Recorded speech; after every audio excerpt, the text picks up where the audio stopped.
She is smiling, radiant, standing beside the most powerful man in Yorkshire. Meanwhile, he sits opposite the woman he chose. She is carrying his child. She manages his estate.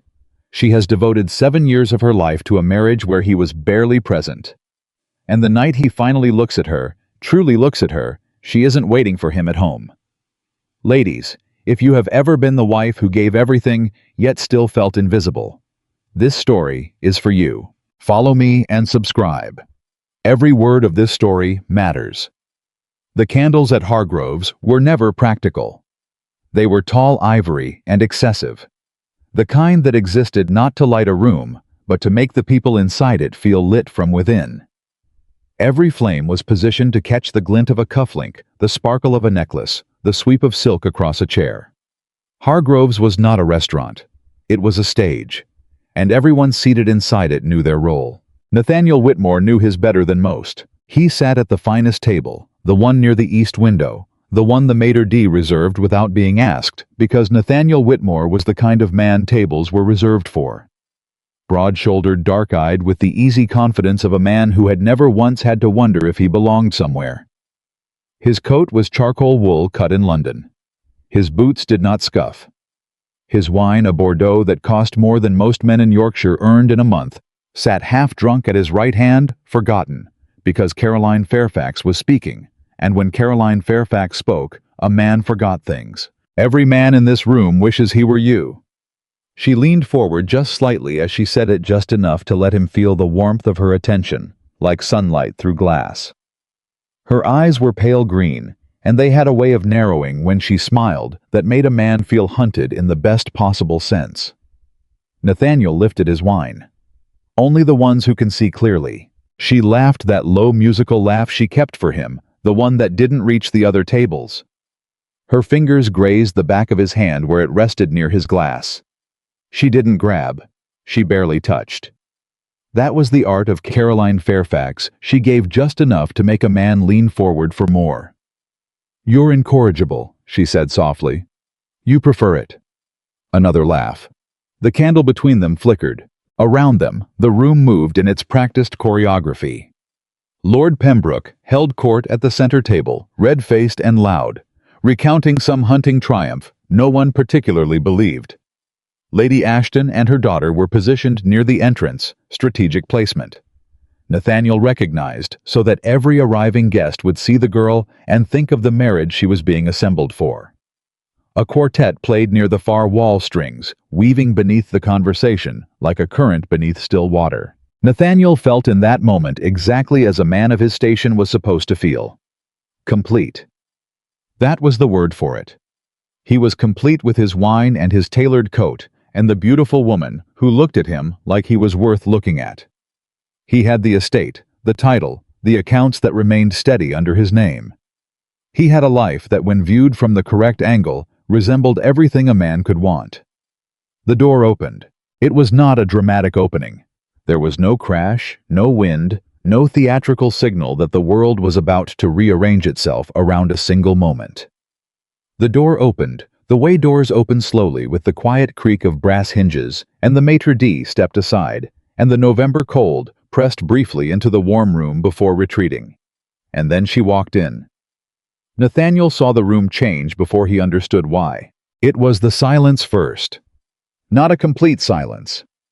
The quartet continued, the wine continued to be poured, but a shift in the texture of the room, the way conversation at the nearest tables softened and slid sideways, the way heads turned with the careful non-obviousness of people who were absolutely staring.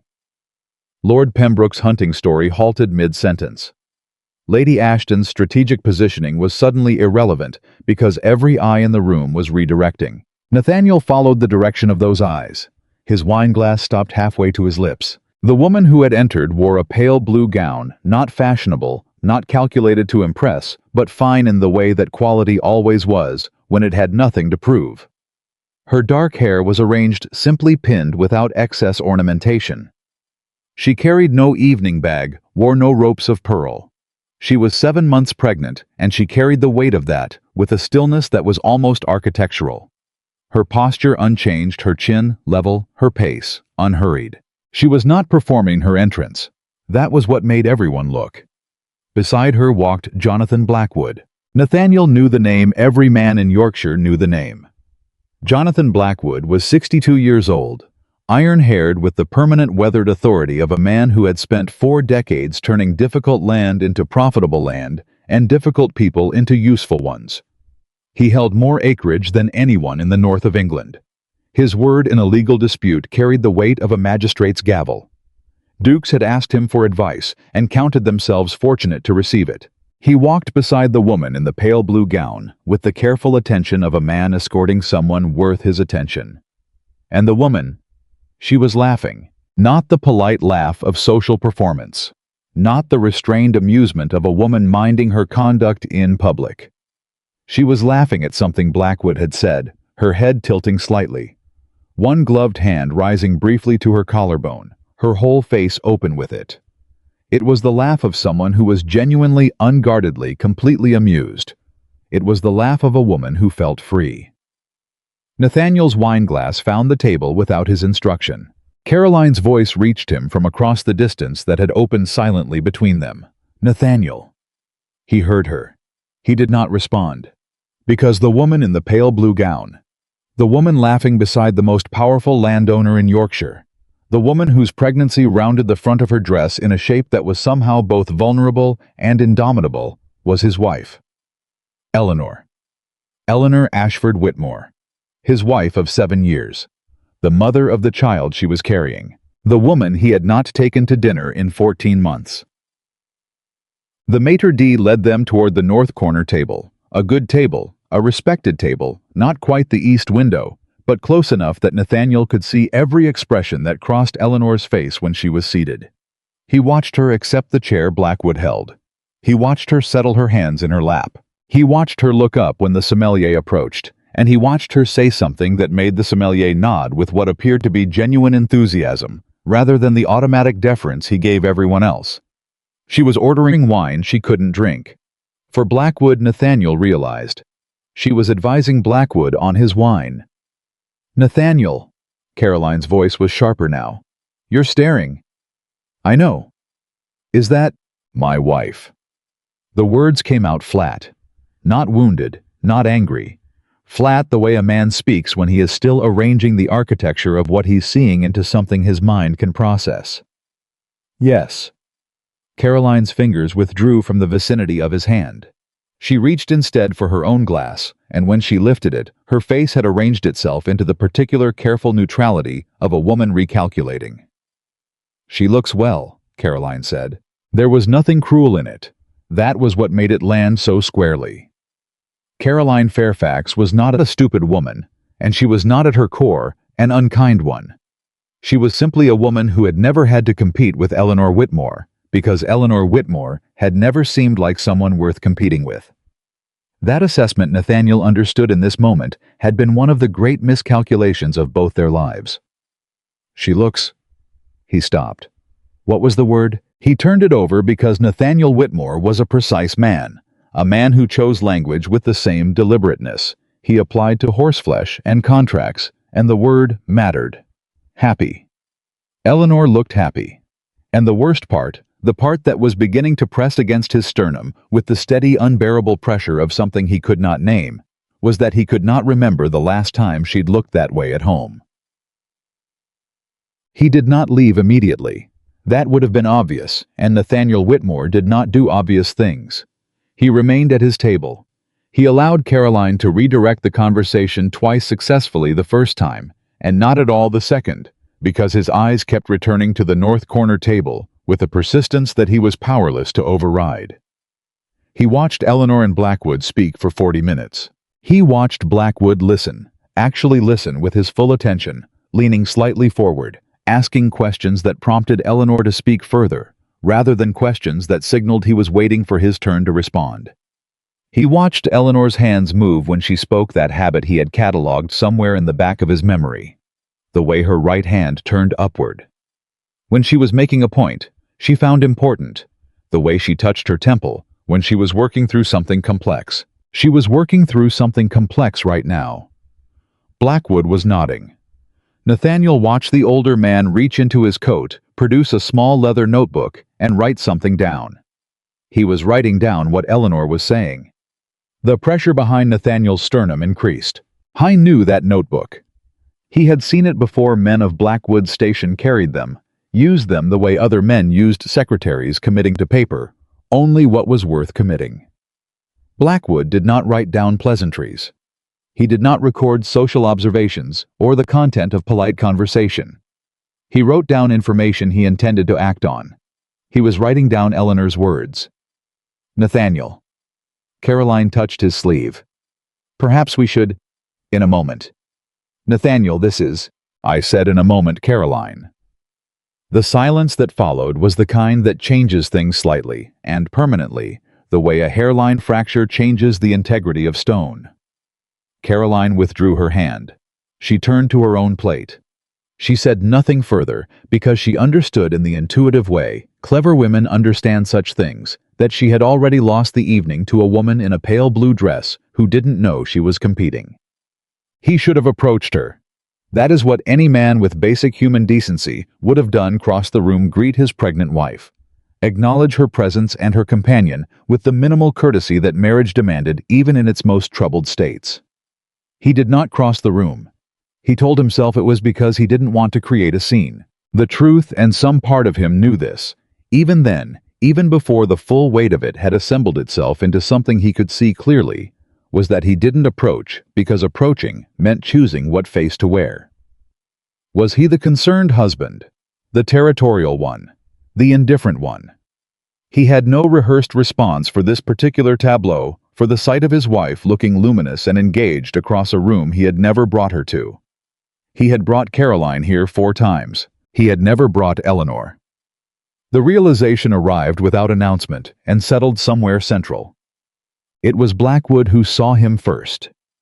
The older man's eyes swept the room with the habitual assessment of someone accustomed to knowing who was in any space he occupied. Not paranoia, simply the practiced awareness of a man with interests worth protecting. His gaze found Nathaniel's table, paused, moved on. Nathaniel could not read what had passed through Blackwood's expression in that moment. It had been too brief and too controlled. Eleanor did not look up. She was still talking, her hands turning, her face animated, Blackwood's pencil moving, and she did not look up because she did not know she needed to. She had come to dinner with a man who valued her thinking, and she was thinking, and she had no reason to survey the room for threats. Because she did not know. Nathaniel thought slowly that the threat to her peace was already here. That he was the threat. That he had always been the threat. The first thing he did when he arrived home alone, he had ended the evening early, citing an obligation Caroline received with the composure of someone who had anticipated it, was stand in the doorway of Eleanor's private sitting room. He didn't enter. He stood in the doorway, and he looked. The room was as it always was, tidy, without being severe, warm, without being excessive. Her writing desk sat near the window, and on it were the things she always left there. Correspondence in a neat stack.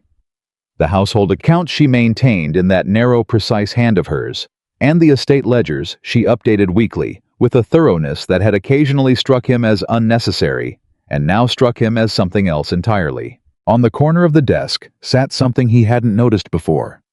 A folded document tied with a green ribbon. He crossed the room.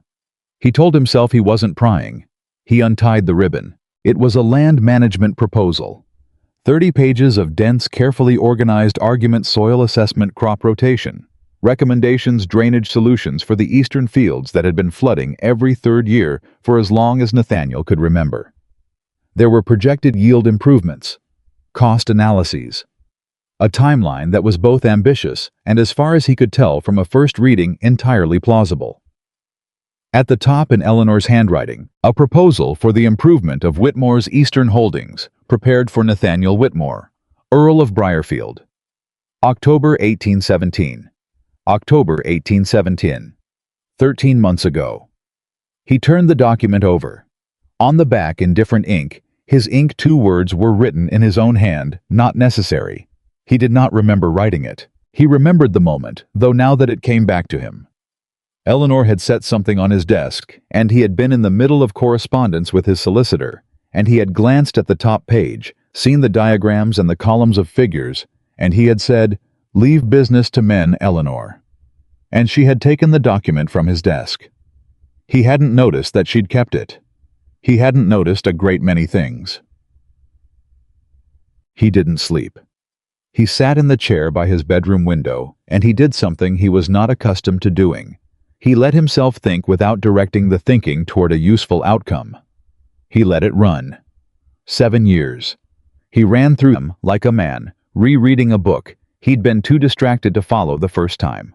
Catching now the things that had been there from the beginning. Eleanor in the first year of their marriage, arranging the household with a competence that had seemed natural and unremarkable because he had simply expected it. Eleanor in the second year, making a suggestion at breakfast about renegotiating the terms of a tenant lease, and him nodding vaguely and forgetting it by the time he reached his study, only to have the tenant approach him 3 months later with exactly the dispute Eleanor had predicted, which he had then resolved with significantly more difficulty than her suggestion would have required. Eleanor in the fourth year, managing a crisis with the northern grain stores while he was in London, a blight that should have cost them 12% of the annual income and instead cost them 4%, because Eleanor had identified the pattern early and rerouted the sales contracts before the loss became structural.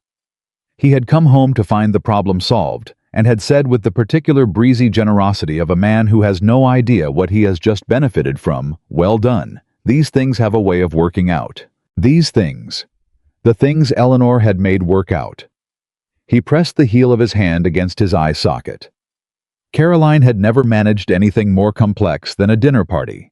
She was charming and lovely, and she made him feel chosen, which was, he now understood with a clarity that was almost punishing, not the same thing as being valued. Eleanor had never tried to make him feel chosen. She had been too busy holding his world together.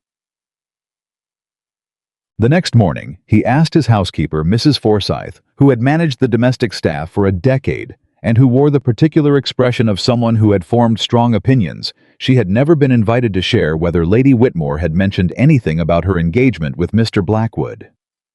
Mrs. Forsyth's expression shifted barely perceptibly. "She has been advising Mr. Blackwood on land matters, my lord. For some months." "How many months?" A pause. "Since March, I believe." "March. 8 months ago. And you didn't mention this to me." "You didn't ask, my lord."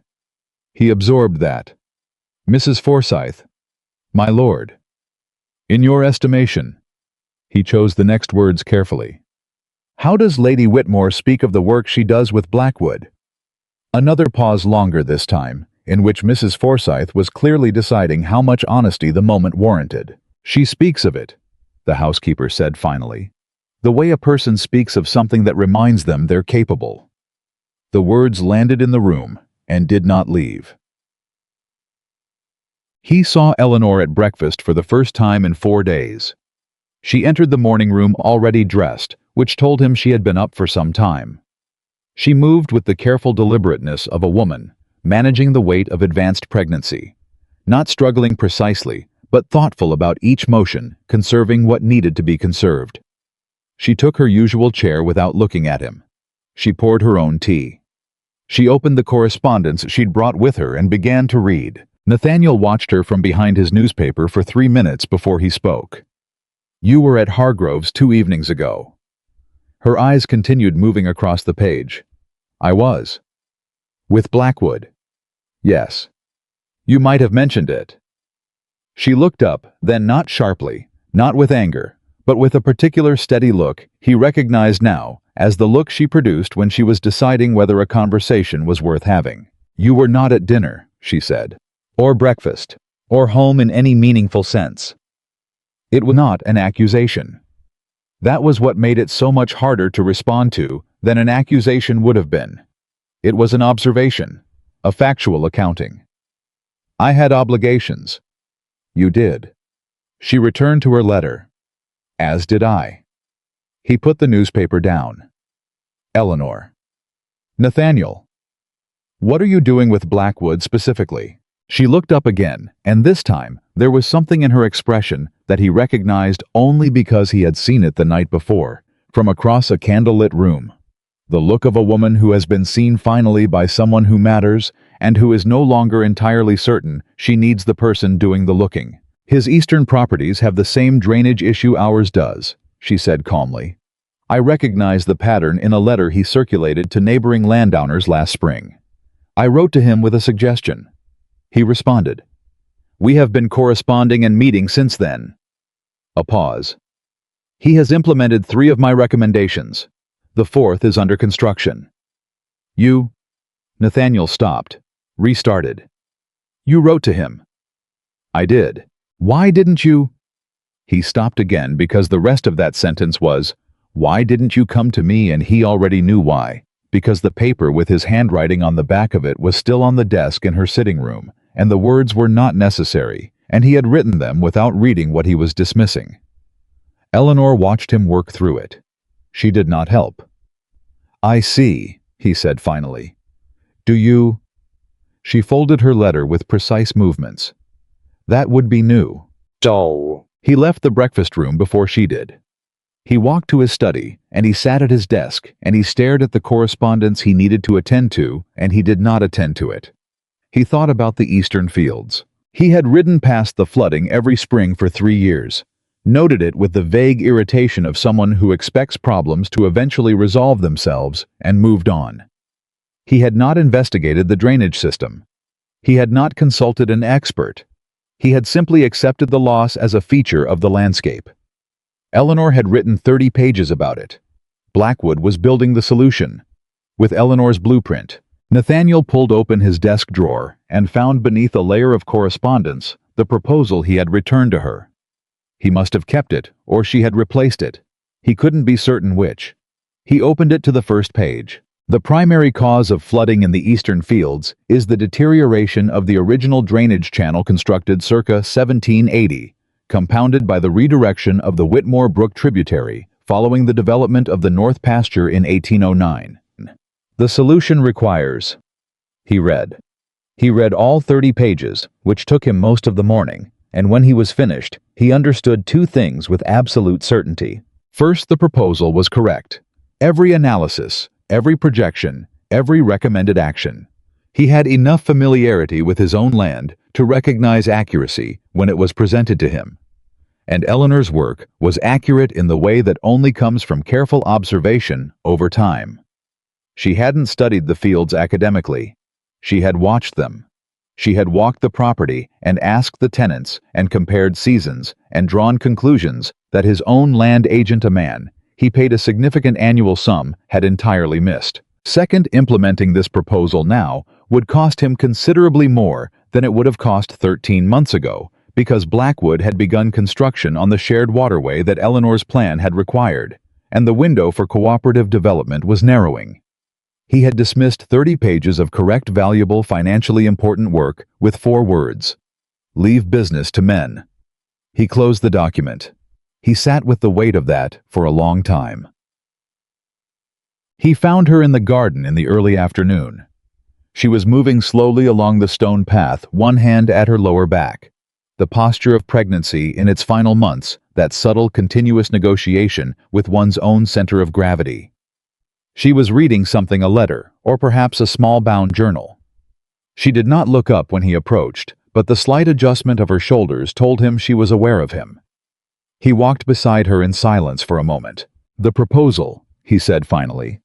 The one from October last year. She turned a page. Yes. I read it. A pause. Just now. Yes. She walked. He walked beside her. You were right, he said. About the drainage.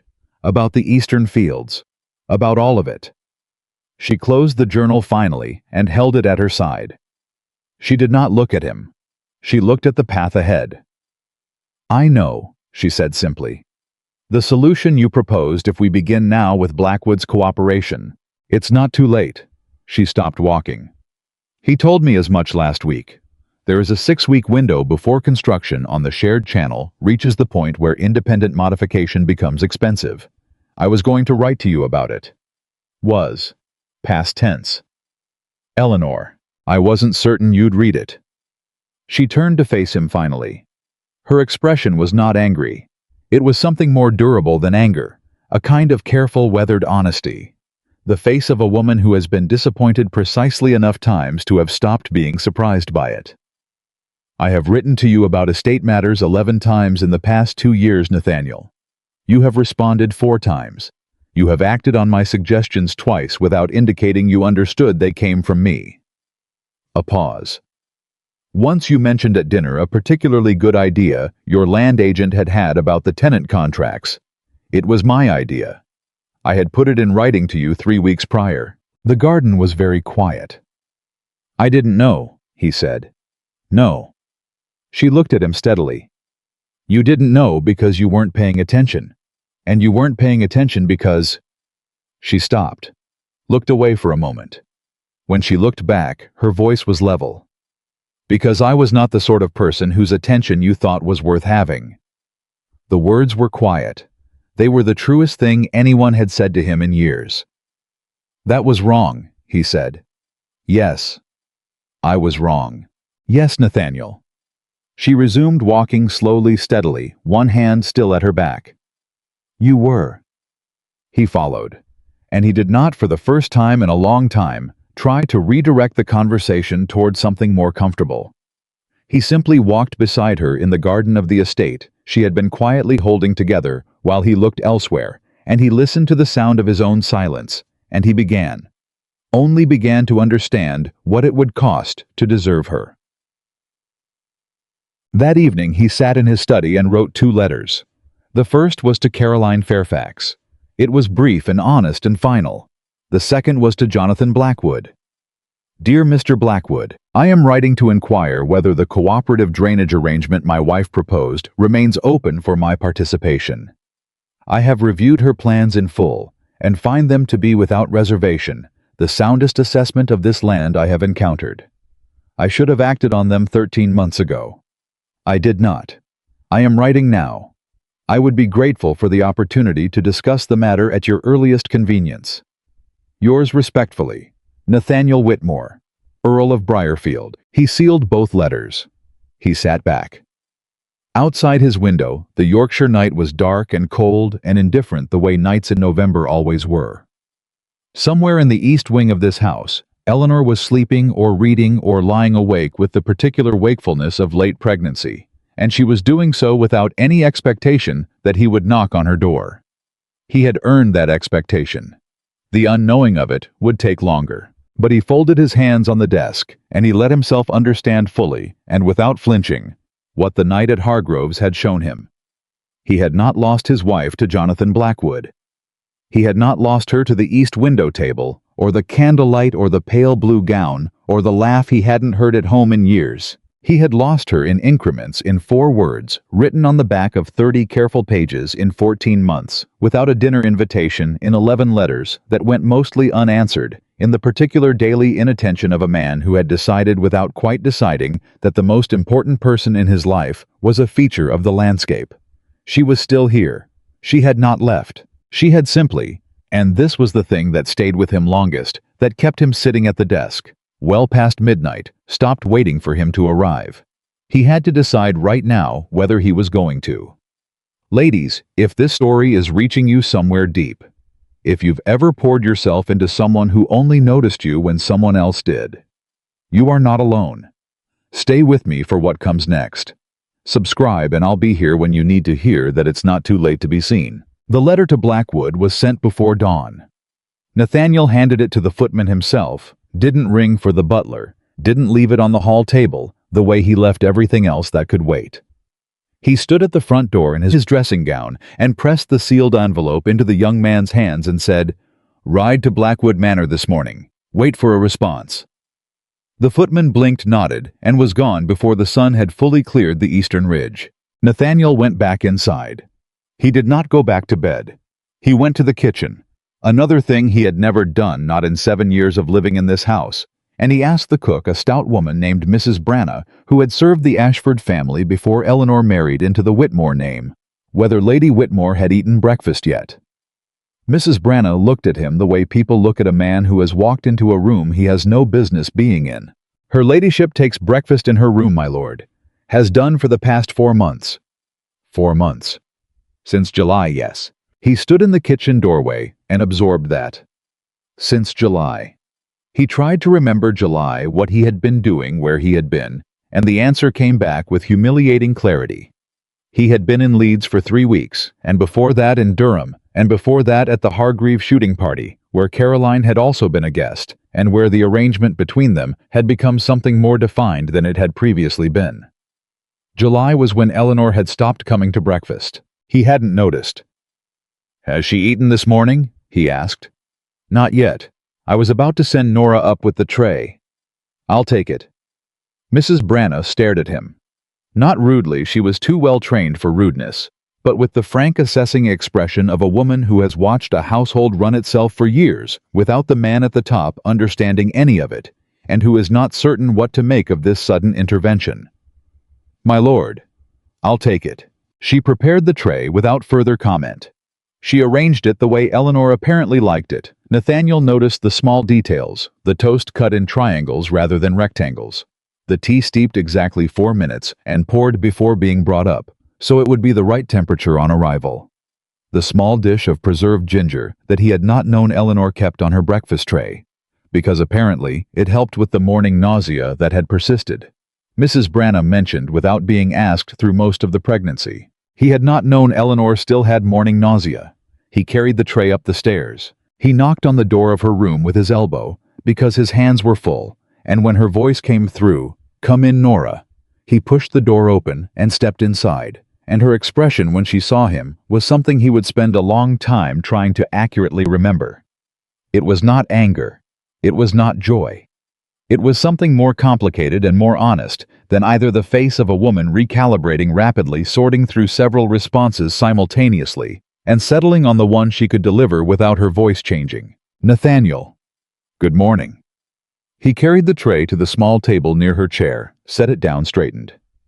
"Mrs. Branna prepared it. I only carried it." A silence. Eleanor looked at the tray, then at him. "Why?" It was a simple question.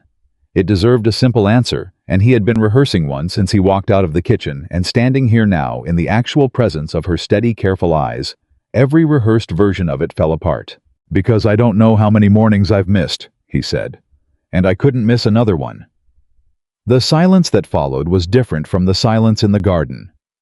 That silence had been weathered, enduring the silence of a woman who had grown accustomed to the space around her being empty. This one was more tentative, as if something in the room had shifted its weight and was waiting to see whether the floor would hold. Eleanor looked at the tea. She reached out and lifted the cup. "Sit down if you like," she said. "You look like you haven't slept." He hadn't. He sat. He asked her to tell him about the work with Blackwood from the beginning.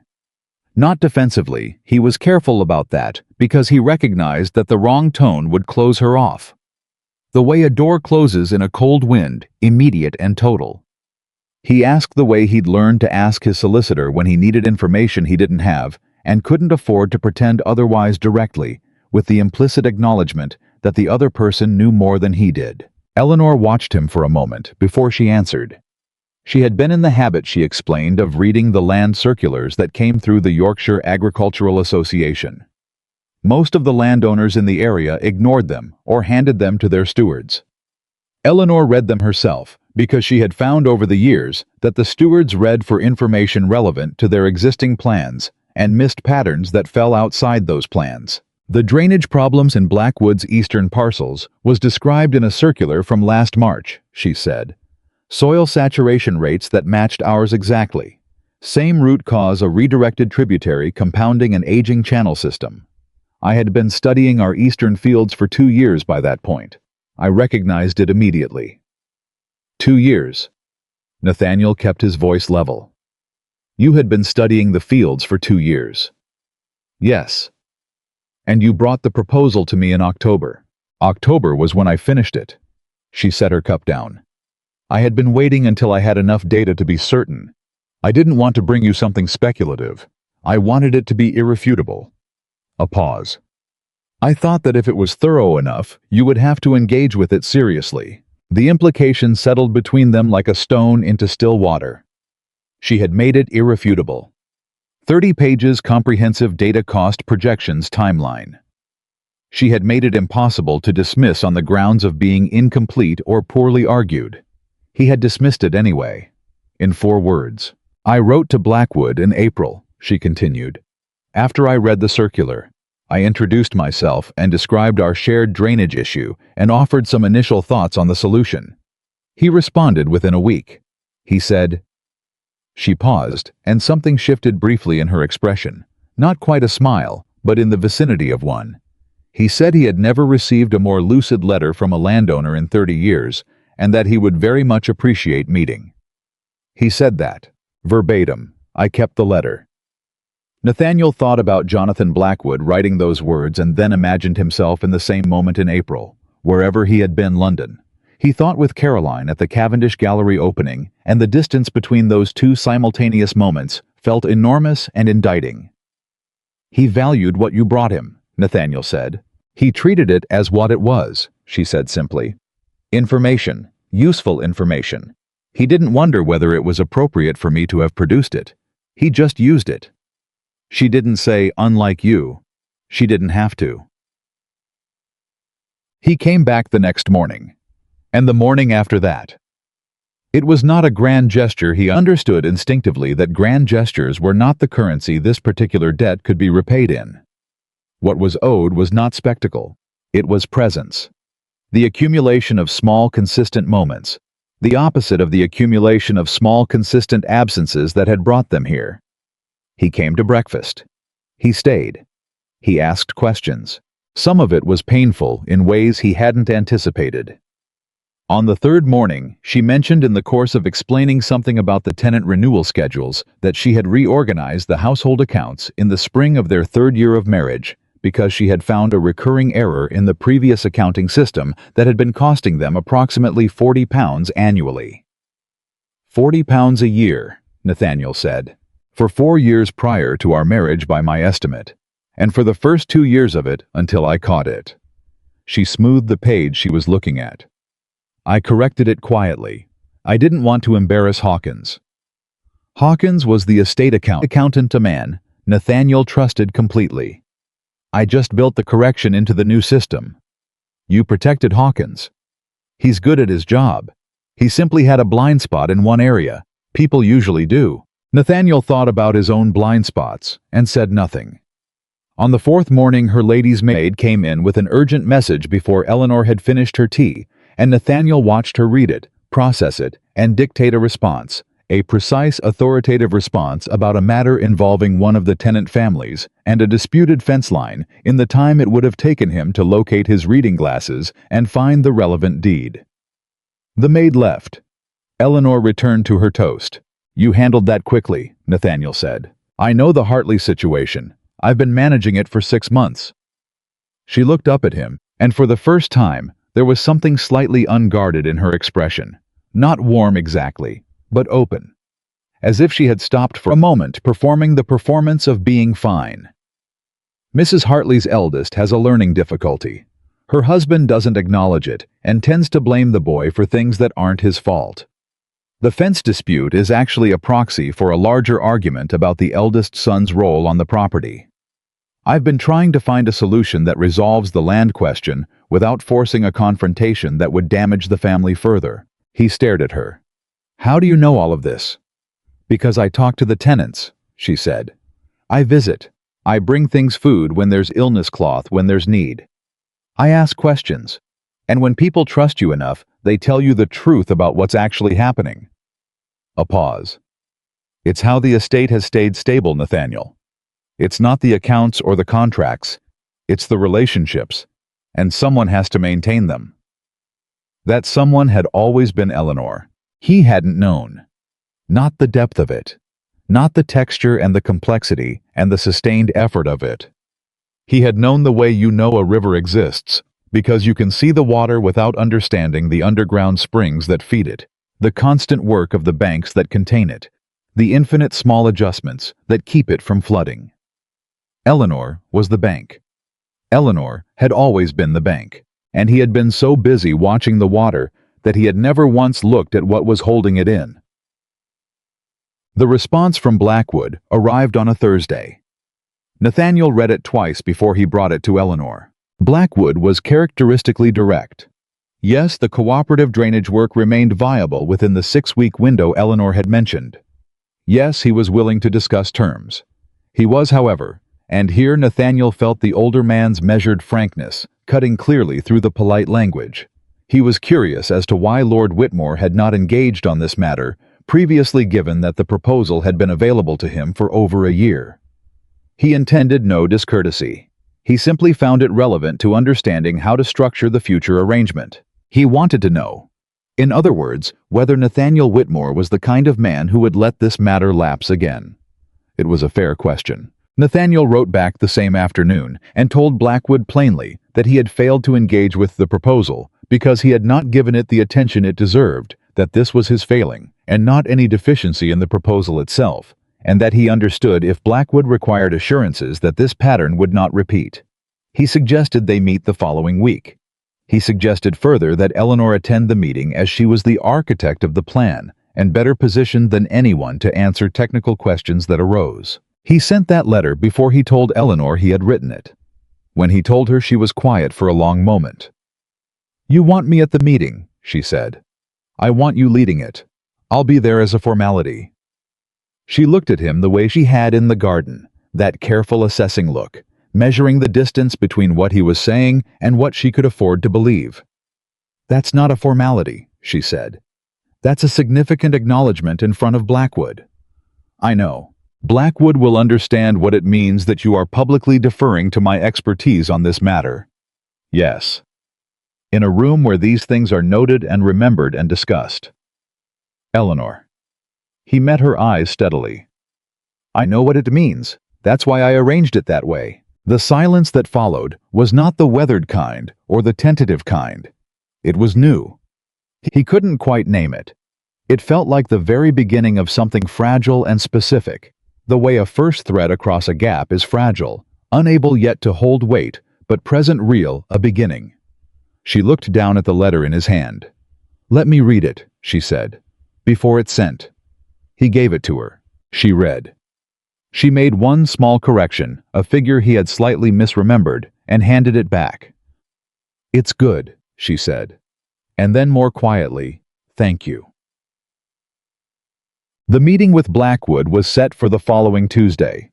In the 4 days between the letter and the meeting, Nathaniel did something he had not done in years. He walked the eastern fields. Not rode. Walked. The way Eleanor walked them slowly and close to the ground, stopping to look at things rather than moving past them. He wore his older boots and went out in the early morning before the household was fully awake, and he spent 2 hours covering the terrain that Eleanor had spent 2 years studying, and he began finally with the actual physical evidence of it under his feet to understand what she had seen. The flooding wasn't random. It was patterned. The water moved in the same direction every time, collected in the same 2 low areas, damaged the same crop rows. The drainage channel, he found it choked with sediment and partially collapsed at the eastern end, had clearly been failing gradually for at least a decade. The damage was visible once you knew to look for it.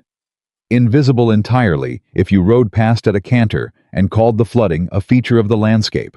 He came back in from the fields with mud on his boots and found Mrs. Forsythe in the hall. She looked at his boots. She looked at his face. She said nothing. "Mrs. Forsythe," he said, pausing, "how long has Lady Whitmore been walking those fields?" "Since the 2nd spring after your marriage, my lord. She goes out early, before the dew is fully off." 2nd spring. 5 years of walking the fields before dawn, studying something he had dismissed in 30 seconds with 4 words. "She never mentioned it to me." Mrs. Forsythe's expression did the thing again, the almost imperceptible shift of someone who has opinions and has chosen carefully when to deploy them. "With respect, my lord," she said. She mentioned it to you in 30 pages. I went upstairs and cleaned his boots himself, which was the sort of thing that would puzzle the staff for weeks, but which was the only thing he could think of to do with the particular quality of feeling that had taken up residence somewhere between his ribs and refused to be reasoned with. Caroline Fairfax sent him a letter on Friday. He had expected it. The letter he'd sent her had been honest and final, and she was not a woman who would let a door close on her without at least pressing her hand to it once more. He did not blame her for it. He read her letter in his study with the door closed. She had written with grace, which he'd expected, and with a degree of pain that surprised him, because he had not in his arrogance fully credited her with the capacity to be genuinely hurt. That surprised him, not her pain, but his own prior inability to imagine it.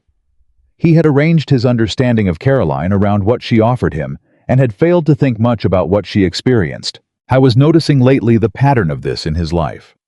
The way he had structured his relationships around what they gave him, rather than who the other person actually was. Caroline was charming and available, and made him feel interesting. Eleanor was capable and steadfast, and he had called that ordinary. The math of this fully examined did not flatter him. He wrote Caroline a brief, kind response. He wished her well and meant it. He put the letter in the outgoing post and did not think about it again, because thinking about it was, he recognized a form of self-indulgence he no longer had the right to. There were more important things to think about. Eleanor woke in the night on Saturday with pain. Not labor, the physician was sent for and confirmed it with the composed efficiency of a man who had been called to such situations many times. Ligament pain, positioning, discomfort, the particular protest of a body in the final weeks of carrying new life. Common, expected, nothing to panic about. Rest. Warm, compress. Keep her off her feet through the weekend. Nathaniel was the one who heard her the first time. He had been sleeping lightly. Another new development, this habit of lighter sleep, as though some part of him had decided that remaining alert was now a priority, and the sound reached him through the wall between their rooms. Not a cry, just a sharp intake of breath, followed by a stillness that had the particular quality of someone holding very still against something. He was through the connecting door before he was fully awake. Eleanor was sitting on the edge of the bed, one hand pressed to the side of her abdomen, her face composed with the deliberate calm of a woman refusing to alarm anyone. She looked up when he came in, and the look was complicated surprise, and something underneath the surprise that was softer and more complicated than surprise. "It's all right," she said immediately. "It's nothing serious, I just need a moment. I'll send for Dr. Marsh."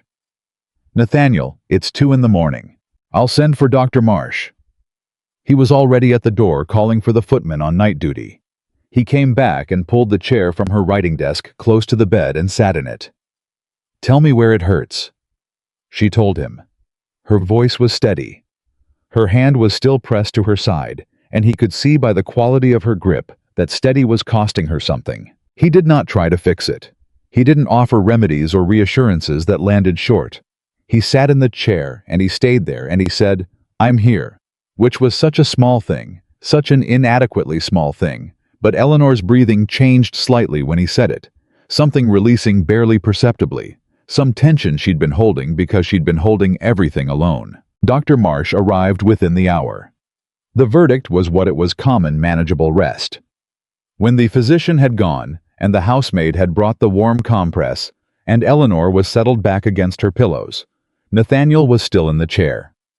"You should sleep," Eleanor said. "I'm not tired." She looked at him. In the low light of the room, just the lamp on the nightstand, her face had the open quality that faces sometimes have at 2 in the morning when the performance of daytime has worn off and what remains is simply the person. "You've been different," she said. "These past 10 days. "I know. I'm not certain what to make of it." I was quiet for a moment. Then, "You don't have to make anything of it yet. I'm not asking you to decide anything. I'm just trying to be here." "Why now?" Not accusatory, genuinely asking. He thought about the honest answer, or the real one, not the comfortable version. "Because I saw you laughing," he said, "at Hargrove's, and I couldn't remember the last time you'd laughed like that at home. And I realized—" He stopped, restarted. "I realized that the reason you weren't laughing at home was not because you were an unhappy person. It was because I had arranged our home in a way that gave you nothing to laugh about." The room was very quiet. Eleanor looked at the ceiling for a moment. Her hand rested on the curve of her abdomen. "That's the most honest thing you've said to me in years," she said. "I know. I don't know what to do with it." "You don't have to do anything with it. I'm not saying it to get something from you." He leaned forward, elbows on knees, looking at her directly. "I'm saying it because it's true, and you deserve to hear the truth from me. Just the truth, not a negotiation." She looked at him for a long time. "I used to talk to you," she said finally. "When we were first married, I'd tell you about the tenants, about things I'd noticed on the property ideas I had, and a pause. You'd respond, but not quite to what I'd said. You'd respond to a simpler version of it. As if you were listening but filing most of it away as background." I was. I know. And I learned over time that I was going to hear my own voice bouncing back to me slightly hollowed out. So I stopped talking about those things. I found other places to put them. The proposals, the letters. The proposals, the letters. Eventually Blackwood. She shifted against her pillows carefully. He was not the beginning. He was just the first person in a long time who held out his hand for what I was carrying, and took its weight seriously. Nathaniel held that without flinching. "I'm going to need time to prove I can do that," he said. "I know that. I'm not asking you to believe it tonight." "What are you asking for tonight?" He looked at her, at the woman who had walked his fields before dawn for 5 years, who had caught the accounting error and protected his accountant's pride, who had written 30 irrefutable pages and watched him dismiss them with 4 words, who had found in Jonathan Blackwood, not a lover, but simply the rarest of things, a person who listened. "Tonight I'm asking if I can stay in this chair until you fall asleep." The longest silence yet. Then Eleanor closed her eyes and adjusted her position against the pillow, and said quietly in a voice that gave nothing away, and maybe gave everything away, "Leave the lamp on low." He settled back in the chair. He stayed until her breathing changed and evened out, and the room filled with the particular stillness of someone finally sleeping without bracing for the next thing. He did not leave when she fell asleep. He stayed in that chair all night in the room. He should have been present in for years, and somewhere between 2 and dawn, he allowed himself the thought, not as a comfort, not as an excuse, but as a simple fact to be held and examined and understood, that it was not too late. Damaged things could be rebuilt. He had the blueprint. It had been on his desk the whole time. He'd just never bothered to read it. The morning of the Blackwood meeting arrived gray and cold, the kind of November morning that made Yorkshire look like a place that had never considered warmth. Eleanor was dressed when Nathaniel came to her door. He knocked, now always knocked, and she was standing at her writing desk, reviewing her notes with the composed concentration of someone walking into a situation they have already won in their own mind. She was nervous, though. He could tell because she was too still. Eleanor in motion was Eleanor in command. Eleanor standing completely still was Eleanor managing something internal. "You've prepared for this for 8 months, he said from the doorway. She didn't look up from her notes. "I know. He already believes you. He's already implemented 3 of your recommendations." "I know that too." "Then what is it?" She was quiet for a moment. Then she closed her notebook and turned to face him. And there was something in her expression that he hadn't expected. Something that was almost vulnerability, real and unarmored in a way she rarely allowed. "I've never done this with you there," she said. "I've always done it alone. Or with Blackwood, which is different. You being there is—" She stopped. "Complicated," he said. "I don't know how to be what I am in that room, and also be your wife in that room at the same time. I haven't had to do both before." He understood. He crossed the threshold into her room, which he was still careful about, still conscious of the significance of, and he stopped a few feet from her desk. "You don't have to be my wife in that room," he said. "Be the person who designed that proposal. I'll handle being your husband. That's my job. I've just been failing at it." She looked at him. She picked up her notebook. "Then let's go," she said.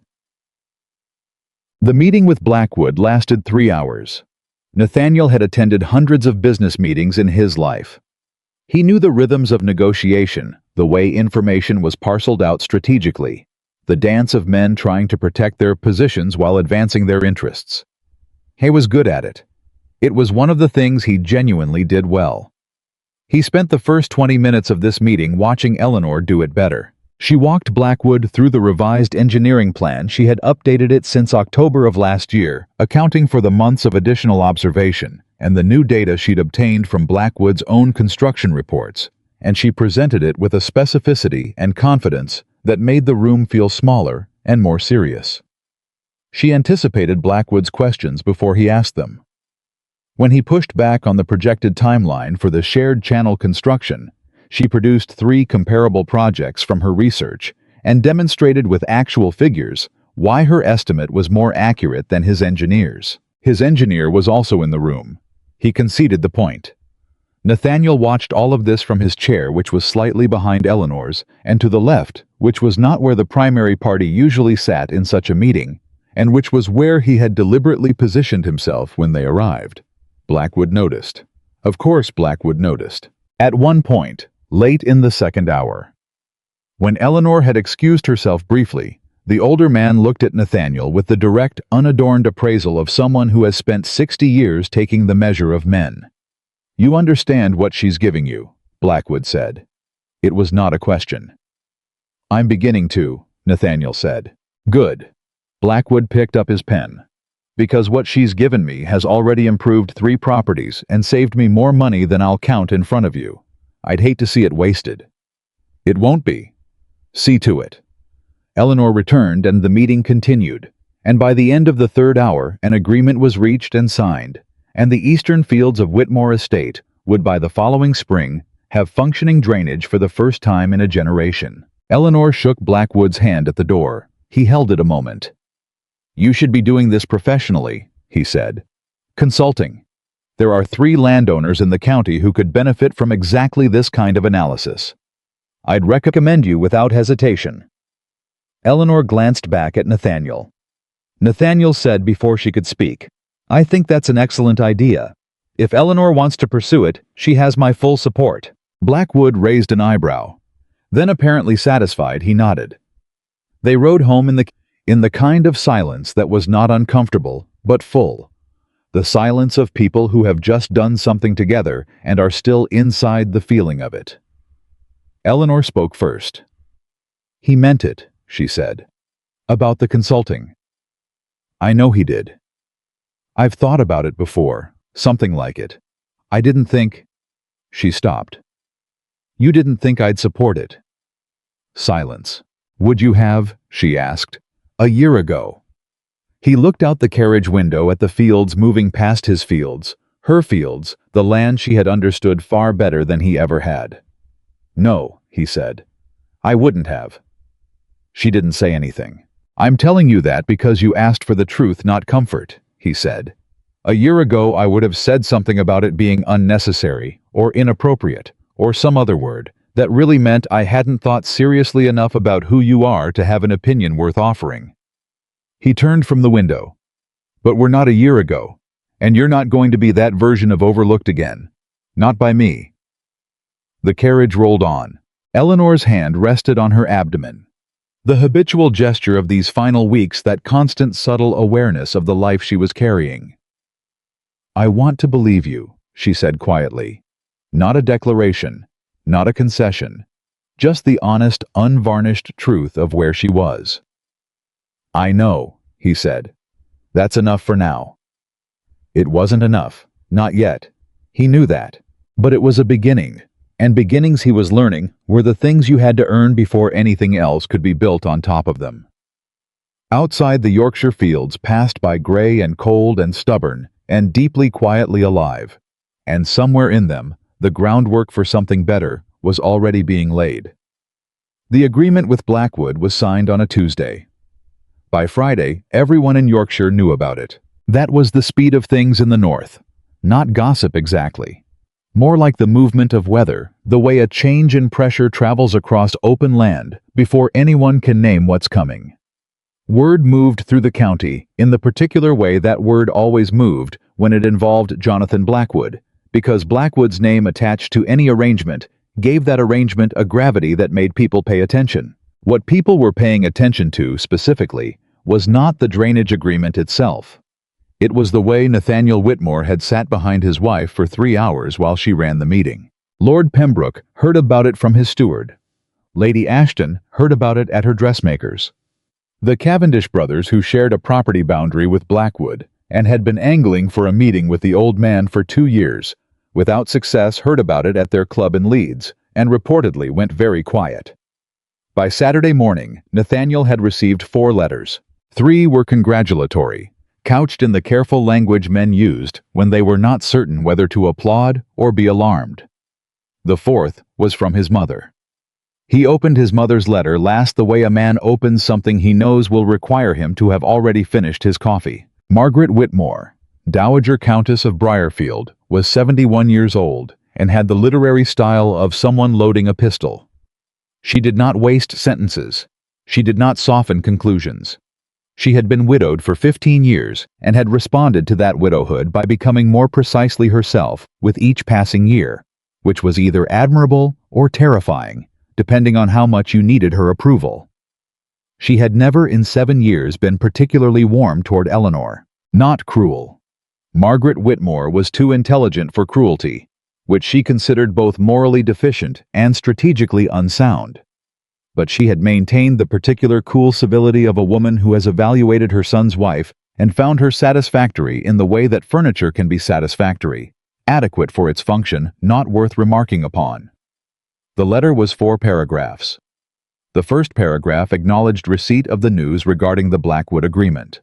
The second paragraph noted with characteristic terseness that the drainage proposal as described to her was by any reasonable assessment more sophisticated than anything Nathaniel's land agent had produced in the preceding decade. The third paragraph stated that she intended to visit the following week. The fourth paragraph contained a single sentence which Nathaniel read 3 times. I find myself wondering, Nathaniel, how long you have been married to a woman you have never introduced me to properly. He set the letter on his desk. He sat with that sentence for a long time. He had introduced them, of course, at the wedding, at Christmas gatherings, at the occasional formal dinner. But his mother's meaning was not about introductions.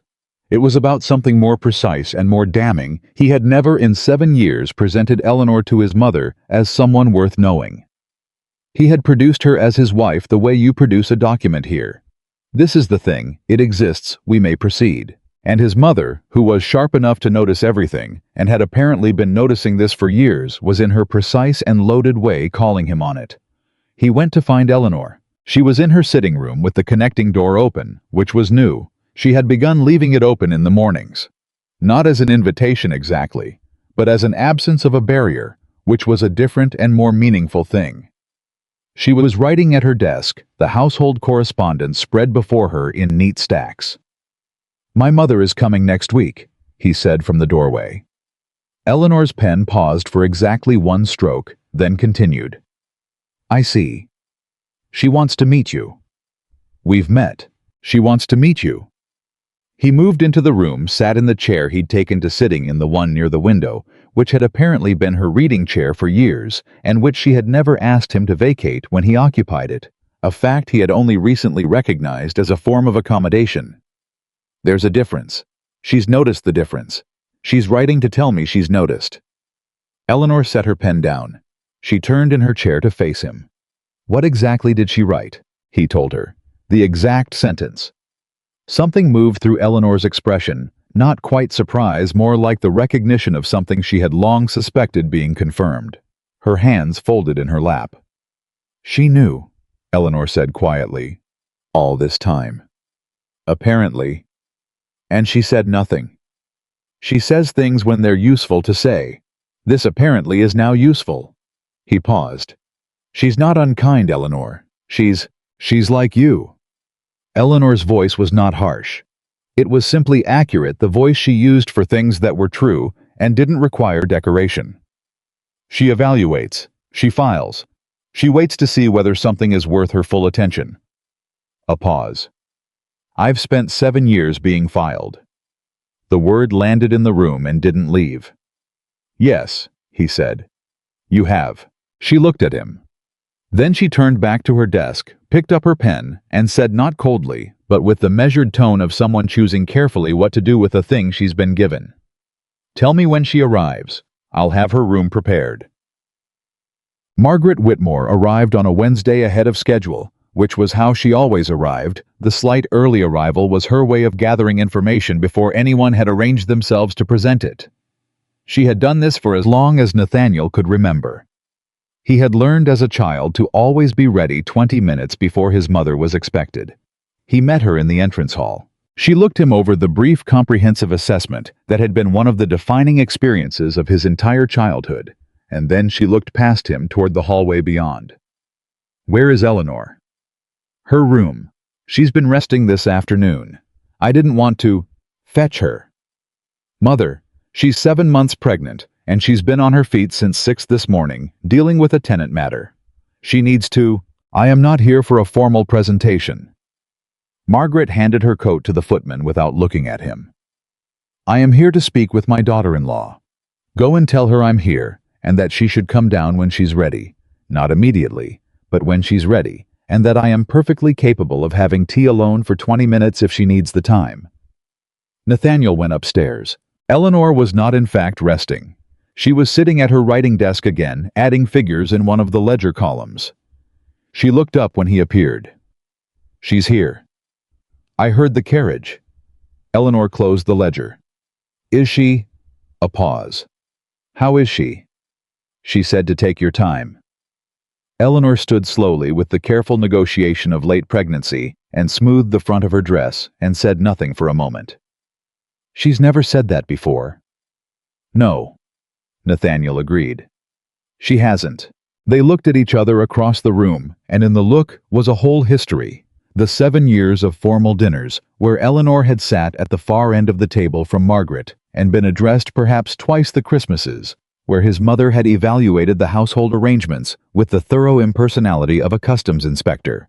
The slow accumulation of civil distance that had come to define the relationship between the two most important women in his life, and that he understood now had entirely enabled by never giving either of them reason to believe the other was worth knowing. "I'll be down in 10 minutes, Eleanor said. He nodded. He turned to go. "Nathaniel." He stopped. She was looking at him with that direct, careful gaze, the one that saw things. "Did you tell her about the proposal? About what happened?" He had, in his letter to his mother after the Blackwood meeting, written with more honesty than he had initially planned. He had described the proposal, the dismissal, the year of missing it. He had not made himself look good, because his mother was constitutionally unable to be fooled by a version of events designed to make someone look good, and he was done, he found, with that particular effort. "I told her everything," he said. Eleanor absorbed that. Everything. Yes. The silence lasted several seconds. Then Eleanor turned back to her mirror and began with deliberate hands to pin a strand of hair that had come loose. "All right," she said quietly. "Then let's go." Margaret Whitmore and Eleanor sat in the blue drawing room for 2 hours. Nathaniel was not invited. He sat in his study across the hall and listened to the muffled sound of 2 voices in conversation, his mother's lower, more measured cadence, Eleanor's slightly quicker, more precise, and he did not press his ear to the door because he was an adult man, and also because he understood instinctively that what was happening in that room needed to happen without him. He opened his correspondence. He read the same letter from his solicitor 4 times without retaining any of it. At the end of the 2 hours, his mother appeared in the study doorway. She stood for a moment, just looking at him. He waited. "She thought of the drainage solution in the first year of your marriage," Margaret said finally. It took her an additional 4 years of observation to have enough data to be certain. She spent those 4 years afraid that if she came to you with incomplete information, you would dismiss it before it was strong enough to defend itself. Nathaniel said nothing. "She was right to be afraid," his mother continued. "And you should sit with that." I was sitting with it. He had been sitting with it for 2 weeks, and the weight of it had not diminished. "What else did she say?" he asked. Margaret came fully into the study and took the chair across from his desk, the position of someone conducting a conversation, not dropping by for one. "She said that she doesn't know if she can trust you yet. She said it plainly without malice as a statement of fact. His mother looked at him steadily. I told her that was a reasonable position, and that if she never fully trusts you again, she would be within her rights. You told her that? I did. My own mother. Your own mother, who has watched you be careless with things of value for 34 years, and who is extremely tired of it. Margaret's voice was not unkind. It was exact. You are not a bad man, Nathaniel, but you have a particular blindness to what's in front of you, and an equally particular gift for noticing it only after someone else has picked it up and made it valuable. Your father had the same quality. It cost him a great deal. Nathaniel had not known that about his father. He absorbed it in the way you absorb things that reframe old knowledge without erasing it, not comfortably, but usefully. She also said, his mother continued, that in the past 2 weeks you have come to breakfast every morning and asked questions and listened to the answers, and that she does not know what to do with it because she has spent 7 years learning not to expect it. I know. She's waiting to see if you stop. I won't. Don't tell me. Margaret stood, smoothed her dress, made to leave. At the door she paused with the timing she had always had for significant moments. Tell her, repeatedly, with evidence, for as long as it takes. She looked at him directly. And Nathaniel, when that child comes, and it will be soon, you be in that room. Not the hall, not the study, that room. She left before he could answer. The child came 3 weeks later on a night in early December, when the cold had settled into the stone walls of the house and made everything feel older and more elemental. Nathaniel was in the room. He had asked the physician the week prior whether this was permitted. Some men were, others were not. It depended on the physician, the family, the wife. Dr. Marsh had looked at him for a moment with the same frank assessment everyone seemed to be giving him lately, as though the act of paying attention had made him newly visible to people who had previously looked through him. Ask Lady Whitmore, Dr. Marsh had said simply. He had asked Eleanor that evening, framing it carefully, not as an assertion or a demand, but as a question, genuine and open. Did she want him there? He would understand entirely if she preferred otherwise. She had looked at the ceiling for a moment, then at him. Yes, she said. I want you there. So he was there. He stayed for 11 hours, which was how long it took, and he did not pace the hall or retreat to his study or occupy himself with correspondence as a way of making the waiting more tolerable. He sat where he could be present. He did what was useful to do. Cool cloth, steady hand, when it was wanted. Quiet presence, when that was what was needed, and when it was over. And the physician placed his daughter in Eleanor's arms. Nathaniel Whitmore did something he had last done at his father's funeral 18 years ago. He wept. Not loudly, not dramatically. Just the quiet, helpless tears of a man standing in the presence of something so significant and so unearned that the body responds before the mind can stop it. Eleanor saw. She was exhausted. The deep cellular exhaustion of a body that has done the most difficult thing a body can do, and her face had the particular stripped quality of someone beyond performance of any kind. And she saw him crying, and she did not look away or compose her expression into neutrality. She reached out her free hand. He took it. They stayed like that for a long time, his hand around hers, the baby against her chest. The room very still, and no one said anything, and nothing needed to be said, because some moments are not for language, and this was one of them. The baby's name was Clara. It had been Eleanor's mother's name. Nathaniel had suggested it. The first weeks after Clara's birth remade the house. There is no other word for it. The arrival of a child in a house is always a remaking. The schedules shift, the rhythms change, the rooms acquire new sounds and new purposes. But what happened in the Whitmore house was something beyond the ordinary reorganization of a household around a new life. What changed was Nathaniel. Not dramatically. Not with announcement. In the small, daily, undeniable ways that constitute actual change rather than the performance of it. He was present at the night feedings, not because Eleanor asked, but because he was awake and she was awake, and it seemed intolerable to him now, this business of being in the same house and not being in the same room.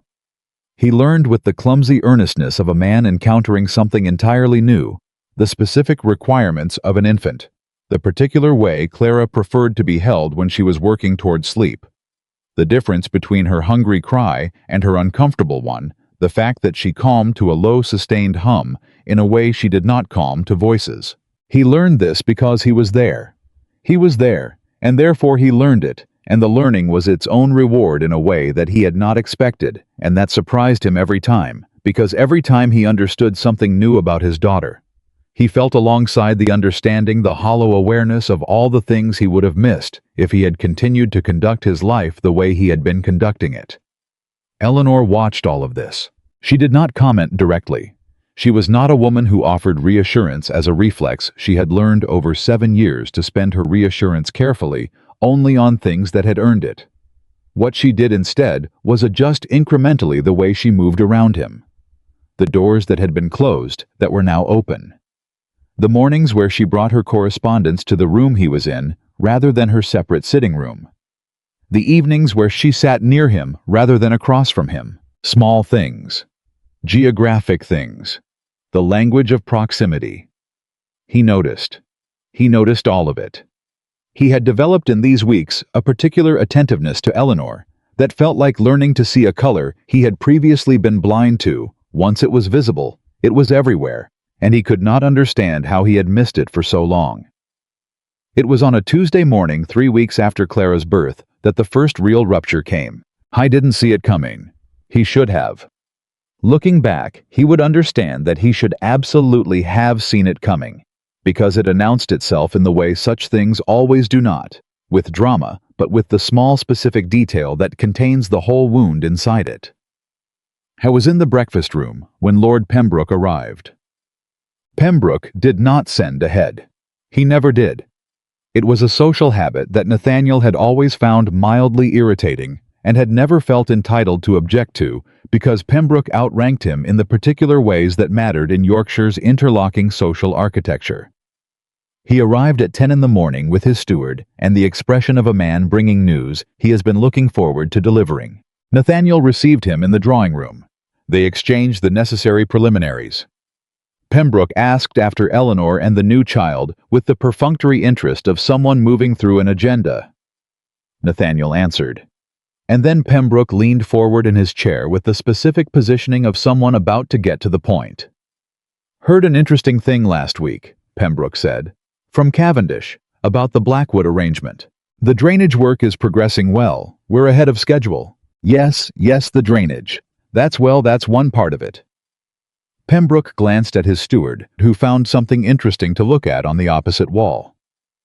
What Cavendish is saying, and I'll be honest with you, Whitmore, because we've known each other long enough for that. What Cavendish is saying is that Blackwood is apparently advising other landowners in the county to consult with Lady Whitmore directly. Directly. As a professional consultant, I suppose you'd call it. Nathaniel looked at him steadily. Yes, I'm aware of that. And you're comfortable with it. I think it's an excellent idea. A pause. Pembroke shifted his weight in the particular way of a man who expected a different answer and is not entirely sure how to proceed without it. It's somewhat unconventional. It is. For a countess to be consulting professionally. On land matters. It's the sort of thing that Pembroke seemed to be choosing words with increasing difficulty, raises questions about the household, about whether Whitmore Estate is being managed adequately by its lord, if the lady of the house feels the need to. Pembroke. Nathaniel's voice was quiet and entirely even. I'm going to stop you there. Pembroke stopped. What Lady Whitmore does with her expertise, Nathaniel continued, has improved this estate Blackwood's holdings, and will improve the holdings of anyone she chooses to advise. The question of whether it reflects on my adequacy as lord of this estate is a question I asked myself several weeks ago. The answer I reached was that my wife's capability reflects well on this family, and that any man who suggests otherwise has simply not looked carefully enough at what she's accomplished. Silence. Pembroke looked at the steward again. The steward continued to find the wall very interesting. I'm well, I see. Pembroke picked up his teacup, put it down without drinking. That's quite a position. It's the correct one. Nathaniel looked at him directly. Now, was there something else? Or was that the primary purpose of the visit? It was, in fact, the primary purpose of the visit. Pembroke left.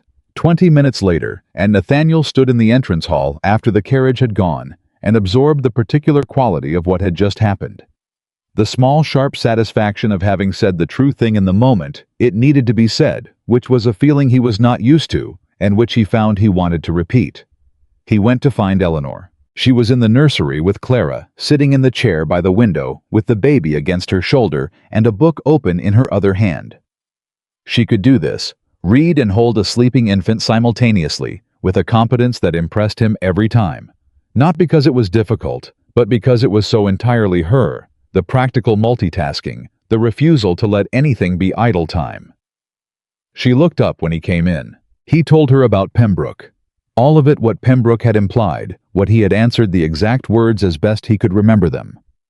Eleanor listened without expression. She looked down at Clara, adjusted the baby's position slightly, looked back up. "You said that to Pembroke," she said. "Yes." "In those words?" "As close as I can recall." A pause. Her hand moved absently and without thought to rest on the baby's back. "He'll tell people," she said. "Good. It will change things socially, how people talk about us. I know. It might make things more difficult for you, professionally, with some of the older landowners who—" "Eleanor." He crossed the room, pulled the small footstool close and sat on it, which put him at an awkward, slightly absurd height differential that he didn't mind at all because it put him closer to where she was. "I know what it costs. I said it anyway." She looked at him for a long moment. Clara made a small sound against her shoulder and resettled into sleep. "Why? Not doubtful, not testing, just asking." "Because Pembroke came to my house and implied that your capability was something I should be managing or containing," he said. "And I am done. I am entirely, completely done with any arrangement in which your capability is treated as a problem rather than what it actually is." He paused. "Which is the best thing, family." Eleanor looked at him, and then quietly, without warning, she laughed. Not the polished social laugh of performance, not the careful laugh of someone managing a room. The real one, the one he had seen across the candlelit room at Hargrove's, the one that had cracked something open in him, the one that made the whole room reorganize itself around the sound. Clara, startled slightly, made a small noise.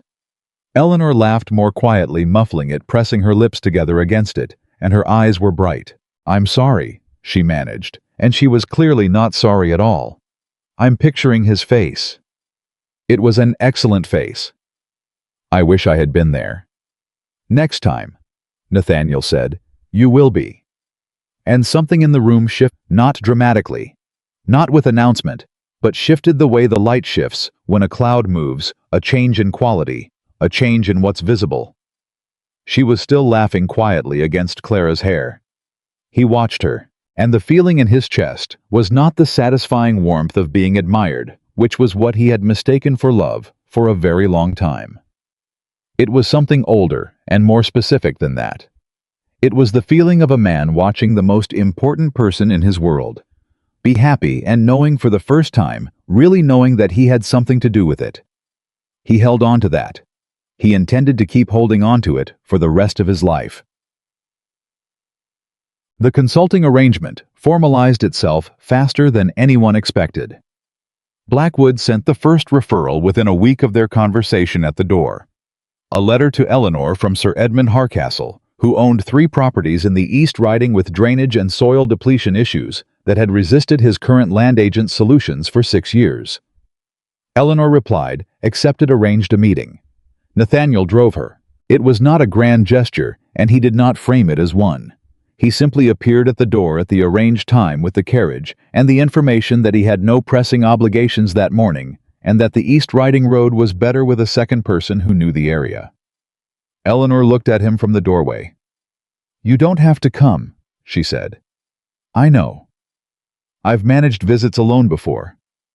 "I know that too." A pause. "You're coming," she said. "If you'll have me." She stepped into the carriage. Sir Edmund Hardcastle was 60 years old, and had the expression of a man who had been told what to expect and didn't entirely believe it.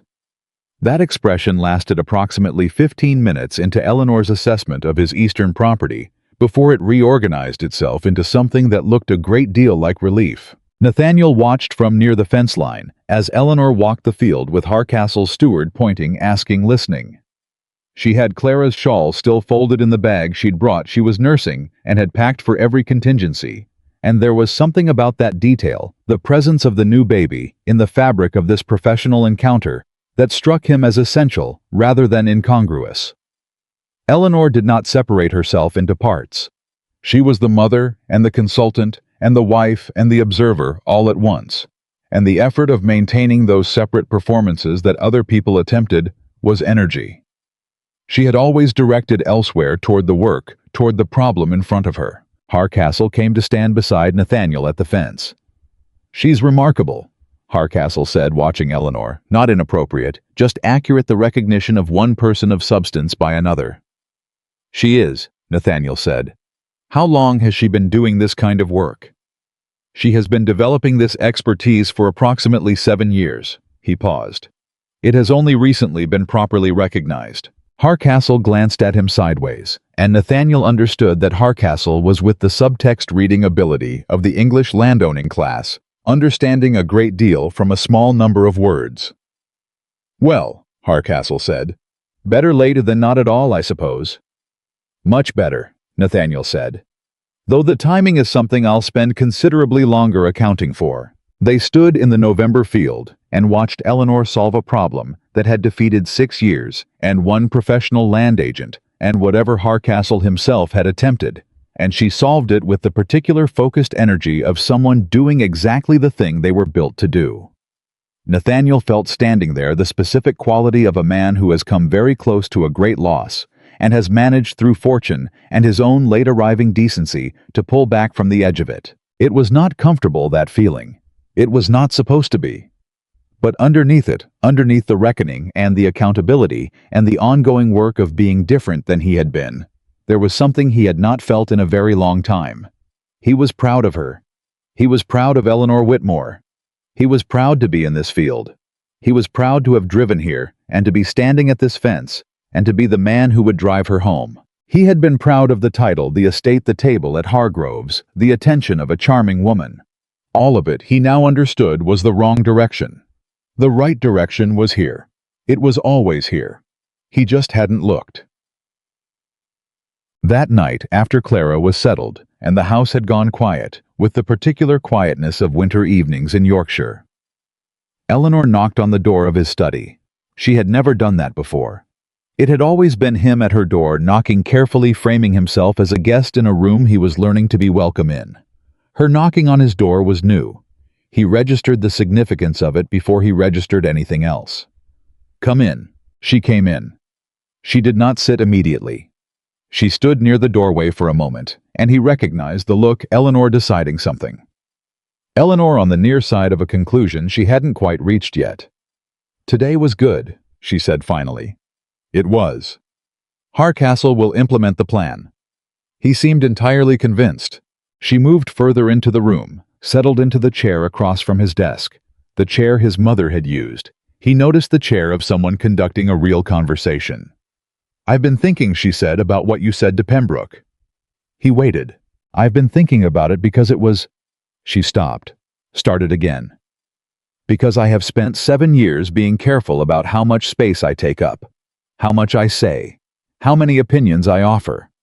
Because the cost of taking up too much space in this household was—" She paused, chose her word, significant. "I know. And you saying that to Pembroke publicly directly changed something. Not in how I feel about consulting or about the work. I knew that was right before you confirmed it." She looked at him steadily. "It changed something in how much space I think I'm allowed to take up in my own marriage." The sentence hung in the room between them. Nathaniel understood the weight of what she was giving him by saying it. "Take all of it," he said. "Every inch of it. There is no limit, Eleanor. There is no version of this where you are taking up too much space." Her expression shifted. Not dramatically, she was not a dramatic person, but clearly the way a room shifts when a window is opened. I'm still not certain, she said quietly. About us. About what this is. I want you to know that I hear what you're saying, and I want to believe it. Both of those things are true at the same time. I know. I don't want to pretend otherwise just because it would be easier. I don't want you to. She looked at him for a long moment. Then she reached forward and picked up the book that was lying on the edge of his desk, one of the agricultural texts she had lent him 3 days ago, and she held it. I've been keeping a list, she said, of the things I want to do, the consultations, the research I want to publish eventually, a paper for the Agricultural Society. There are 2 properties in Derbyshire that Blackwood mentioned, and I think if I ride out in the spring— Tell me, Nathaniel said. She looked up. All of it, he said. The list, the Derbyshire properties, the paper, all of it. I want to hear all of it. She studied him. And then Eleanor Whitmore, who had spent 7 years learning which parts of herself were safe to show her husband, opened her mouth and began to talk. She talked for a long time. He listened to every word. Eleanor talked for 2 hours that night. She talked about the Derbyshire properties and the paper she wanted to submit to the Yorkshire Agricultural Society, and the particular drainage anomaly she'd identified in 3 separate county reports that no one else seemed to have connected. She talked about a system of crop rotation she'd been developing on paper for 2 years that she believed could increase yield on difficult soil by nearly a third. She talked about a tenant family in the north quarter of the estate, whose eldest daughter had a gift for numbers that was being entirely wasted, and how she'd been quietly teaching the girl to read accounts for the past year. Nathaniel listened to all of it without once reaching for his correspondence or glancing at the clock. When she finally stopped, not because she'd run out of things to say, he sensed, but because she had reached the natural end of what she'd decided to offer tonight. She looked at him with the careful expression of someone who has said more than they intended and is waiting to see what happens next. The girl, he said. The one you've been teaching. What's her name? Eleanor blinked. Of everything she'd said, that was clearly not what she'd expected him to pick up first. Mary Hartley, she said slowly. The tenant family with the fence dispute. The one you've been managing for 6 months, where the father doesn't acknowledge the boy's difficulty. Yes. Is there a place for her on the estate eventually? Something real, something that uses what you've been teaching her. Eleanor looked at him for a long moment. Something was working in her expression that he couldn't fully read, some complex internal calculation between hope and caution, between wanting to trust this and the 7 years of data that counseled restraint. That would require, it would be unconventional. So is a countess publishing papers for the Agricultural Society, he said evenly. And I believe we've established that unconventional is not a word I'm particularly afraid of anymore. The silence stretched. Then Eleanor said very quietly, Yes, there's a place, if you're serious. Write it up, Nathaniel said. Whatever she needs, bring it to me. Eleanor nodded once. She stood. She carried the book she'd been holding back to the shelf where it belonged. She always returned things to exactly where they belonged.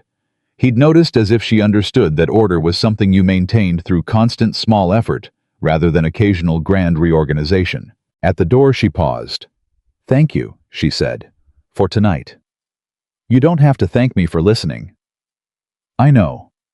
A pause. That's not what I'm thanking you for. She left.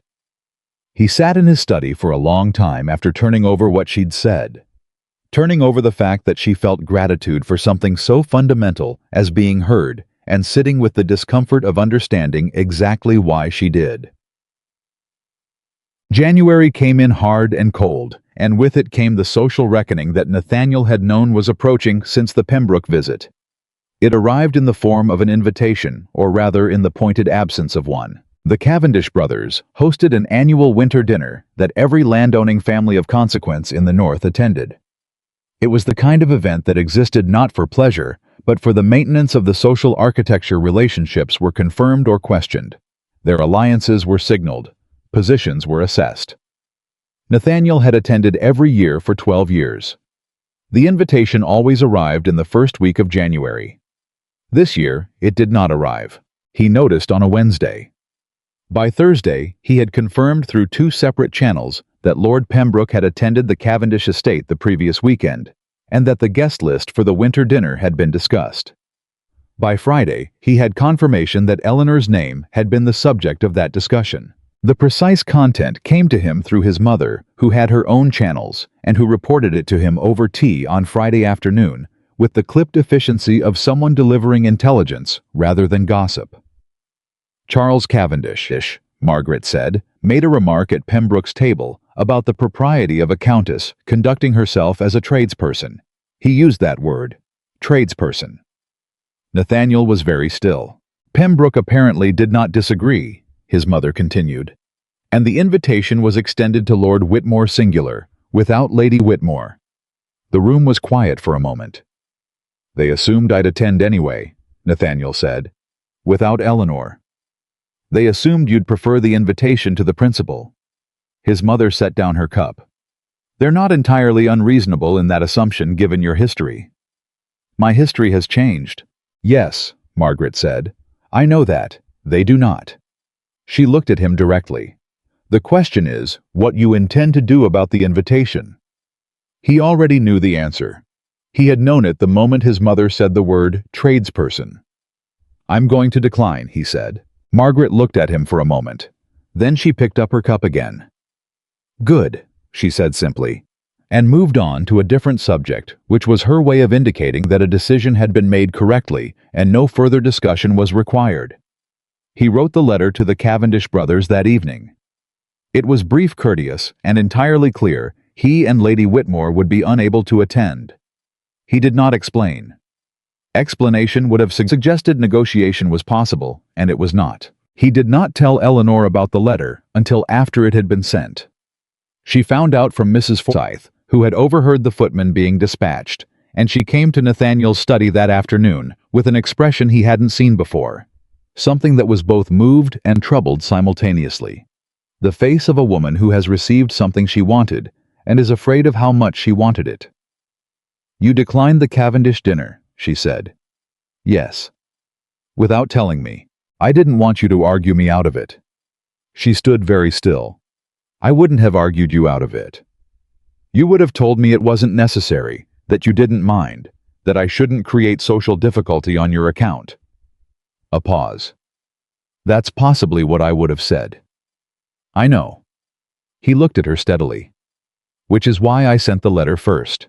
The stillness in the room had a different quality than the silences that had defined the early weeks of this new arrangement between them. Those silences had been careful, measured the silences of two people negotiating around the debris of 7 years. This one was something else. Something warmer and more precarious. Eleanor's hands were at her sides. She pressed them briefly flat against her skirt, a gesture he realized as her version of composing herself. Nathaniel, she said, and her voice had a quality he hadn't heard before. Not the measured tone, not the precise accounting voice. Something lower and less guarded. Do you understand what that letter will cost you? I'm beginning to understand what the alternative would have cost. He held her gaze. There's no version of this where I choose the Cavendish dinner table over you. There's no version of this where I decide that their comfort with our marriage matters more than the truth of it. Not anymore. She looked at him for a long time, and then she crossed the room, which she had never done before. She had always waited, always let him close the distance, and she sat in the chair across his desk and opened the notebook she was carrying and said in a voice that was still slightly unsteady but moving forward anyway. Then I want to show you the crop rotation proposal, the full version. I'd like your thoughts. He pulled his chair forward. Show me. The social consequences arrived faster than he'd expected and hit harder than he'd prepared for. Within a week of the Cavendish letter, he received 3 letters from acquaintances citing various reasons they could not attend the dinner he'd planned for the following month. The reasons were plausible. They were also obviously coordinated the way only social maneuvering can be when it moves through a community that has been practicing it for generations. Nathaniel read the letters at breakfast and put them in a stack and said nothing. Eleanor across the table watched him read the third one and put it with the others. How many? She asked. 3 so far. She poured her tea. I'm sorry. Don't be. He looked up. Are you going to tell me you should have expected this? I was going to say it's my fault. It's not. He said it simply without heat. It's theirs. The people who've decided that their discomfort with your work matters more than the quality of it. They're failing, not yours. She looked down at her cup. Blackwood isn't among them, she said. I checked. No, Blackwood wouldn't be. Harcastle wrote to me yesterday. He's sending a referral, a property in Lincolnshire. The owner is apparently not troubled by the tradesperson question. The word landed in the room between them. She had heard. Of course she'd heard information moved through a household the way it always does below the level of conversation, but thoroughly. The people who understand the value of what you do, Nathaniel said quietly, will find their way to you. The ones who don't understand it are not people whose absence should cost either of us sleep. Eleanor looked at him across the breakfast table. A year ago, she said slowly, you would have been among the people who didn't understand it. Yes. And you would have cared very much about the Cavendish dinner. Yes. What changed? It was the real question. Not what he'd done differently, she could see that, but what had changed underneath the doing. The interior thing. He thought about how to answer it honestly. I saw you laughing, he said finally. The same words he'd used in the garden all those weeks ago, but going somewhere further this time. And I realized that the man you were laughing for wasn't a romantic rival. He was simply someone who had bothered to notice that you were worth listening to. And I thought... He paused. I thought I am her husband. I have been her husband for 7 years. And I have never made her feel as seen as Blackwood made her feel in one dinner. A pause. That is not a thing a man can unknow. Once you've seen it, you cannot unfeel it. And once I felt it, everything else rearranged itself around it. Eleanor was very quiet. Clara made a sound from the bassinet near the window, the small, urgent sounds of an infant who has decided that waking up is a project worth undertaking. Eleanor rose automatically. Nathaniel was up half a second behind her. Their hands met at the edge of the bassinet, not awkwardly, simply simultaneously, two people reaching for the same thing at the same moment. Eleanor looked at him. He looked at her. She lifted Clara. He stepped back, gave her the space but stayed close, the geography of something that was not yet fully rebuilt, but was being built stone by careful stone in exactly the right way. The letter from the Yorkshire Agricultural Society arrived on a Thursday in late January. It was addressed to Eleanor. She brought it to him herself, came to find him in the East Corridor, where he was reviewing some of the drainage construction progress with the steward. And she held it without opening it, which was entirely unlike her, because Eleanor was a person who opened things and dealt with them. The steward excused himself with the tact of someone who had been in this household long enough to read a room. Open it, Nathaniel said. I wrote to them in December, she said. About the paper. I submitted a summary, an abstract. I didn't tell you because I didn't want you to... She stopped. I didn't want to need you to believe in it before I found out if it had merit. I understand. He did. Open it. She opened it. He watched her read.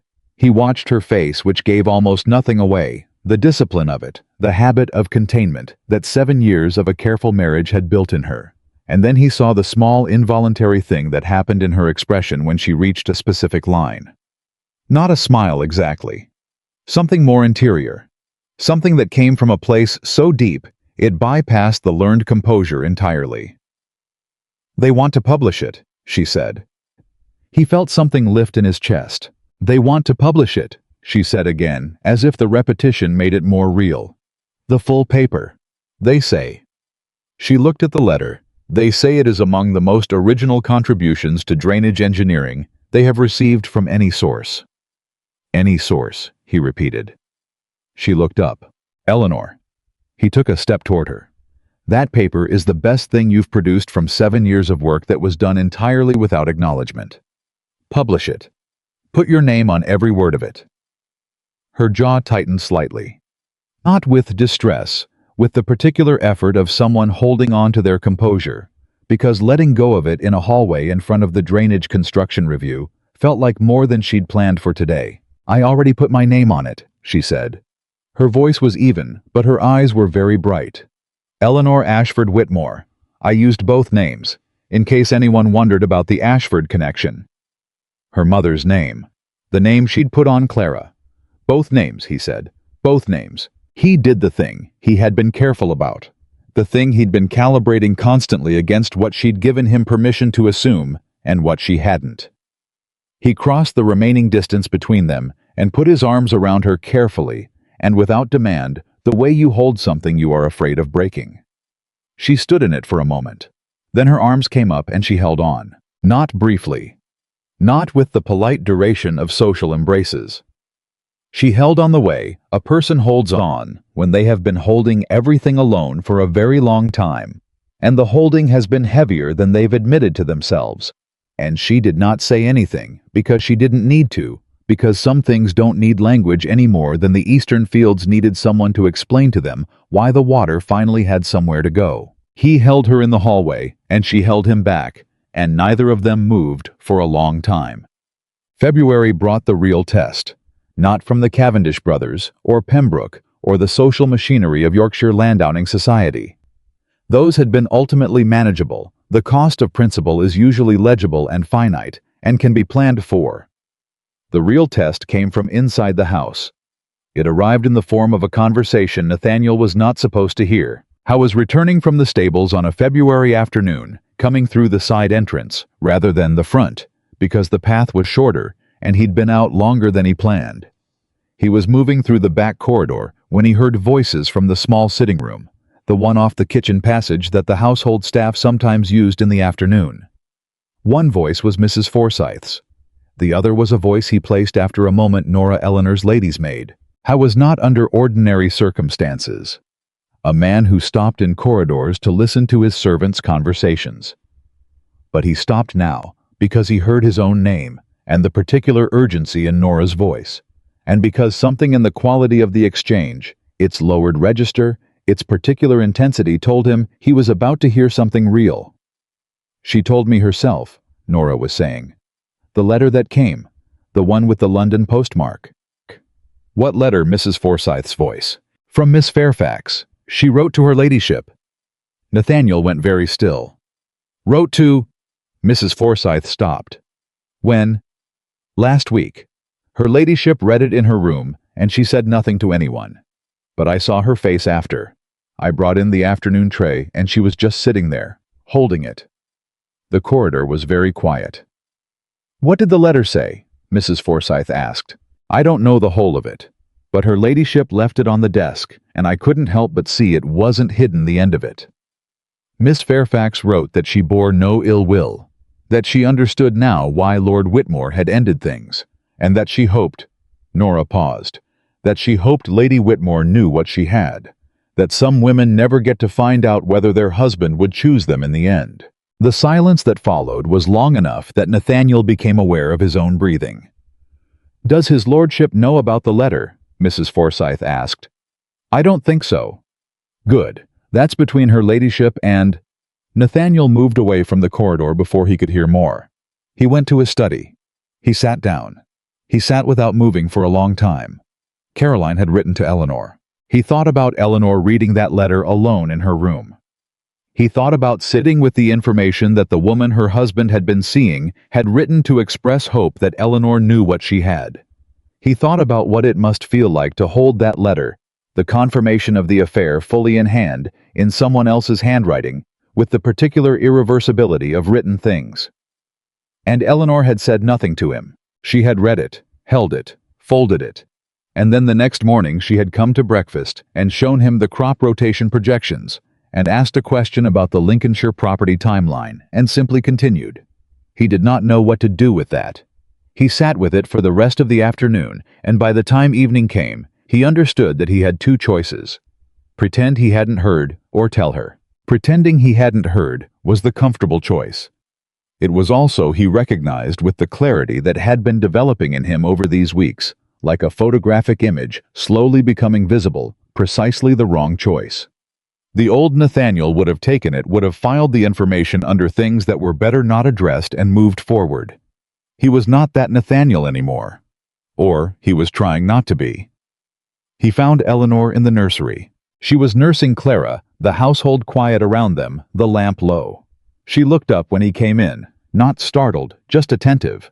He sat in the chair across from her. "I need to tell you something," he said. "And I need to tell you before I talk myself out of it."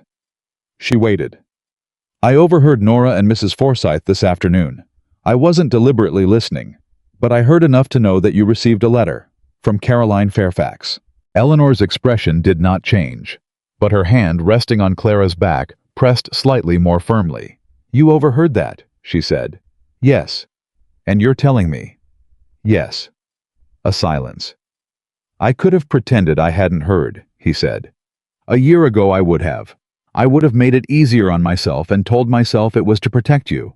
But really, it would have been to protect me from having to sit across from you and say her name." Eleanor looked down at Clara for a moment. When she looked back up, her expression was the careful one, the evaluating one, but underneath it was something more open, a kind of raw attention. "What do you want to know?" she asked. "Whatever you want to tell me. Not what I want to know what you want to say." She was quiet for a long moment. "She wrote that she understood," Eleanor said finally. "That she bore me no anger, and that she hoped I knew." She paused, and when she resumed, her voice was measured with the effort of keeping it so, "that he had chosen me. I did choose you." He leaned forward. "I chose you badly, and too late, and with evidence you shouldn't have needed to receive from another woman's letter. But I chose you."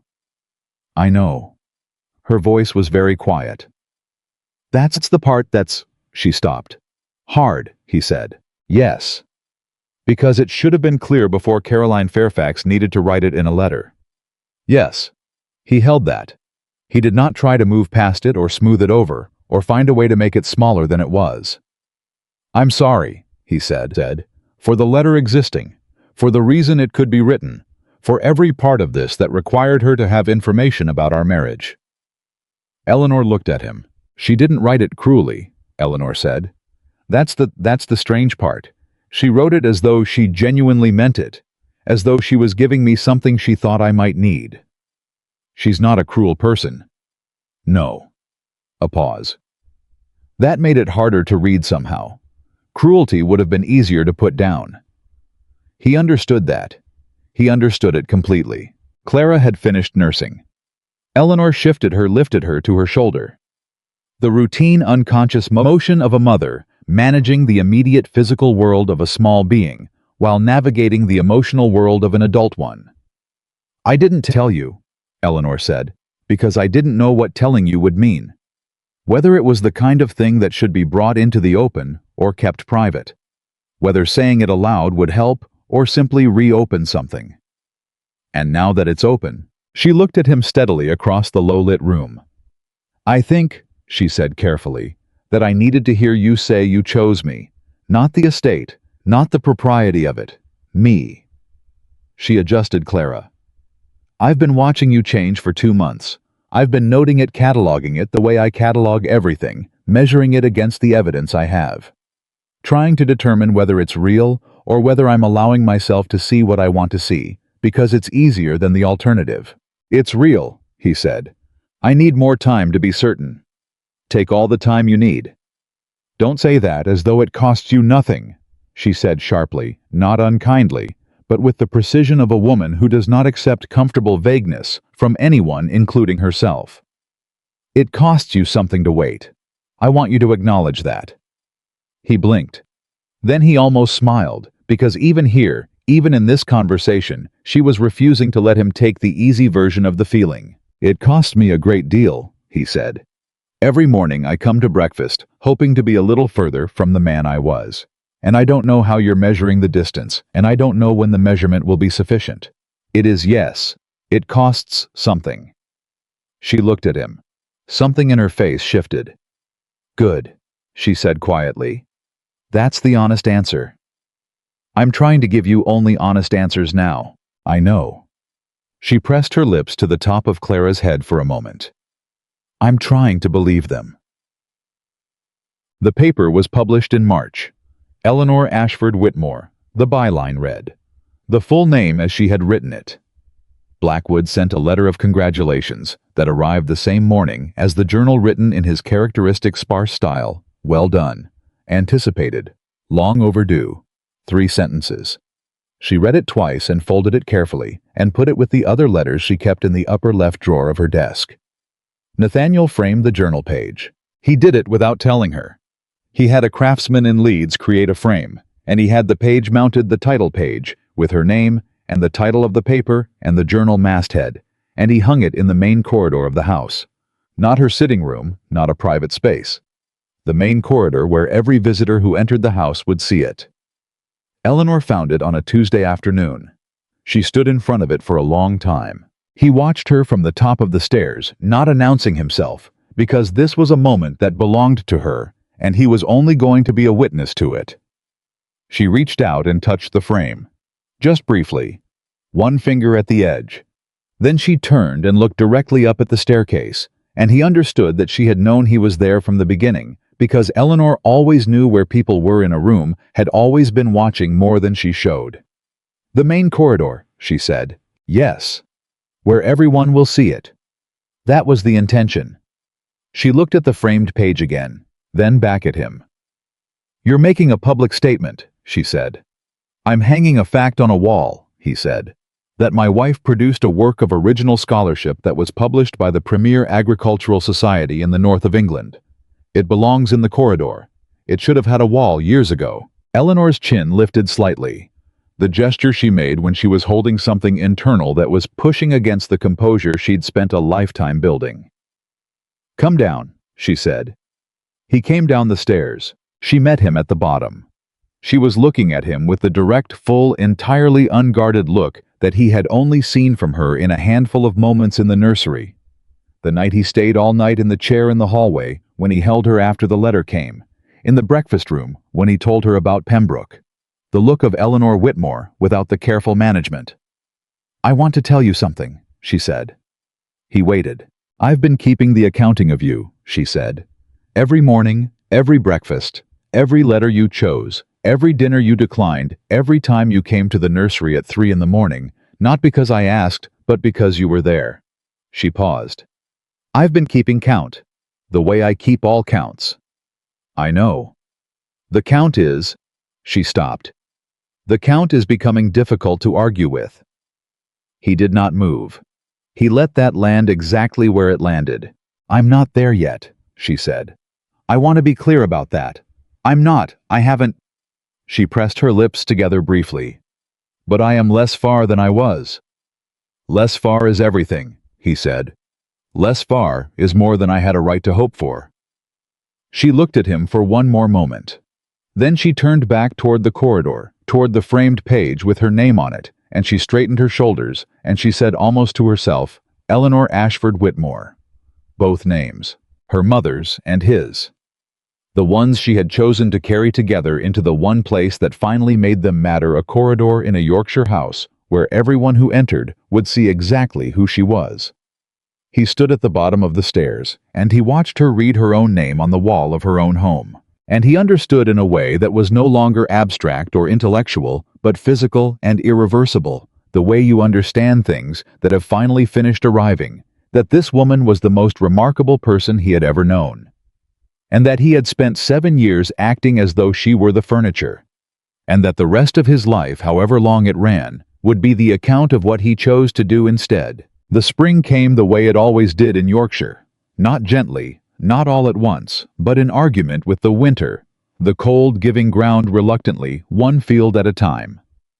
The eastern drainage construction finished in the first week of April. Nathaniel walked the fields on the morning it was complete, walked them the way Eleanor had taught him without ever meaning to teach him, slowly and close to the ground, reading the land rather than just moving across it. The channel ran clean. The water moved the way water was supposed to move, with direction, with purpose, finding its proper course through the newly laid stone and moving on. The 2 low areas that had flooded every 3rd year were dry. The crop rows that had been perpetually waterlogged showed the stubborn early green of something that had been trying to grow for years and had finally been given the conditions to do it. He stood at the edge of the eastern field for a long time. Then he went back to the house and found Eleanor at her desk. She was always at her desk in the mornings. Now the consulting work having expanded in March to 4 active clients with 2 more in correspondence, and he stood in the doorway of her sitting room and said, "Come and see." She looked up, read his face. She put down her pen. They walked the eastern fields together in the April morning, the ground soft under their boots. Clara with Mrs. Forsyth back at the house. Eleanor did not speak much as they walked. She didn't need to. She moved through the fields the way she always moved through them, with the quiet, total attention of someone for whom this land was not scenery, but text, something to be read and understood. At the lowest point, the area that had flooded worst year after year, she stopped. She crouched down, which at 5 months past, Clara's birth was easier than it had been, and she pressed her palm flat to the ground, testing the moisture. The way she had Nathaniel now knew dozens of times over the past 5 years. She stood. Good. She did not say anything for a long moment. "It's going to hold," she said finally. "Yes. The soil structure here, if we plant oats in this section rather than barley, the root system will help stabilize the drainage channel, long term." She turned to him. "I should write that in the next report for the Agricultural Society, as a follow-up to the paper." "Write it," he said immediately. She looked at him, that evaluating look, and then she nodded once and looked back at the field. "It's a good piece of work," she said quietly. He understood she did not mean only the drainage. "Yes," he said, "it is." They stood together in the eastern field, the April wind moving through the new growth, and it was such an ordinary moment. 2 people standing in a field that was finally draining properly, and it was also the most significant moment of Nathaniel Whitmore's adult life. And he knew it, and he held it, and he did not let himself look away from it. The Yorkshire Landowners' annual assembly was held in May. It was not the Cavendish dinner that was a private affair, smaller, exclusionary by design. The assembly was different, formal, public, attended by every landowning family of consequence in the north, with representatives from the agricultural societies and the county governance structures. And this year, 2 men from London, who were developing new policy frameworks for land management, and had come north specifically to hear from practitioners in the field. Nathaniel received the invitation in early April. He read it once. Then he went to find Eleanor. She was in the nursery with Clara, a frequent location, though the nursery had taken on a dual function over the winter. Eleanor having arranged a small desk in the corner where she could review correspondence while Clara slept. She looked up when he came in. He handed her the invitation without preamble. She read it. He watched her face as she read, watched the moment she reached the key information, the way her expression shifted and then stilled, the particular quality of her stillness when she was thinking hard. She set the letter on the desk. "They're asking you to speak," she said, "on the topic of estate improvement and land management innovation." "Yes." The men from London specifically. They requested that the assembly include a presentation on the Whitmore Blackwood drainage project. They've apparently read the paper. A pause. "My paper." "They want to hear about the methodology," Nathaniel said. "The approach. They want practical examples." Eleanor looked at him. "Then they should hear it from the person who developed the methodology." Her voice was steady, but he could see the thing underneath the steadiness, the particular quality of someone arriving at the edge of something large. "That's what I wanted to discuss," he said. "I want you to present, not me, you. I'll be there as your husband and as the estate holder, and I'll answer any questions about implementation, but the methodology is yours, and the presentation should be yours." The silence lasted several seconds. "The assembly," Eleanor said carefully, "has never had a woman present formally. I'm aware. The reaction will be. I know what the reaction will be." He met her eyes directly. "I also know what it will mean. For you. For the work. For every woman in Yorkshire who has been having the right ideas in the wrong rooms for too long." A pause. "The London men read your paper, Eleanor. They came north because of your paper. The least we can do is let them see who wrote it." She looked down at the invitation. He waited. This was the thing he had learned over these months, the most important thing, the one that cost him the most to learn, because it required him to override an instinct that had governed him for his entire adult life. He had to let her reach her own conclusions. He could not arrange the answer in advance and present it as a question. He could not place the conclusion where she'd find it and call that her choice. He had to wait. She picked up the invitation, turned it over, set it down again. "I need to think about it," she said. "Take your time." "I want to bring it to Blackwood, get his read on the room." "That's exactly right," he said. "Go to Blackwood. He'll tell you the truth about what you'd be walking into." She looked at him, the searching look, the evaluating one, and then something in it shifted. "You're not going to tell me I should do it," she said slowly. "You're not going to push. It's your decision. The biggest ones always are. You pushed for the Cavendish letter. You sent it before I could argue you out of it. That was my decision to make. The cost was mine to choose." He held her gaze. "This cost belongs to you. I will stand behind whatever you choose, but I will not choose it for you." Clara made a sound from the corner, the particular small complaint of a baby who has decided that sleeping is a temporary condition. Eleanor went to her, automatically lifted her, held her against her shoulder. Over Clara's head, Eleanor looked at him. "All right," she said quietly. "I'll think about it."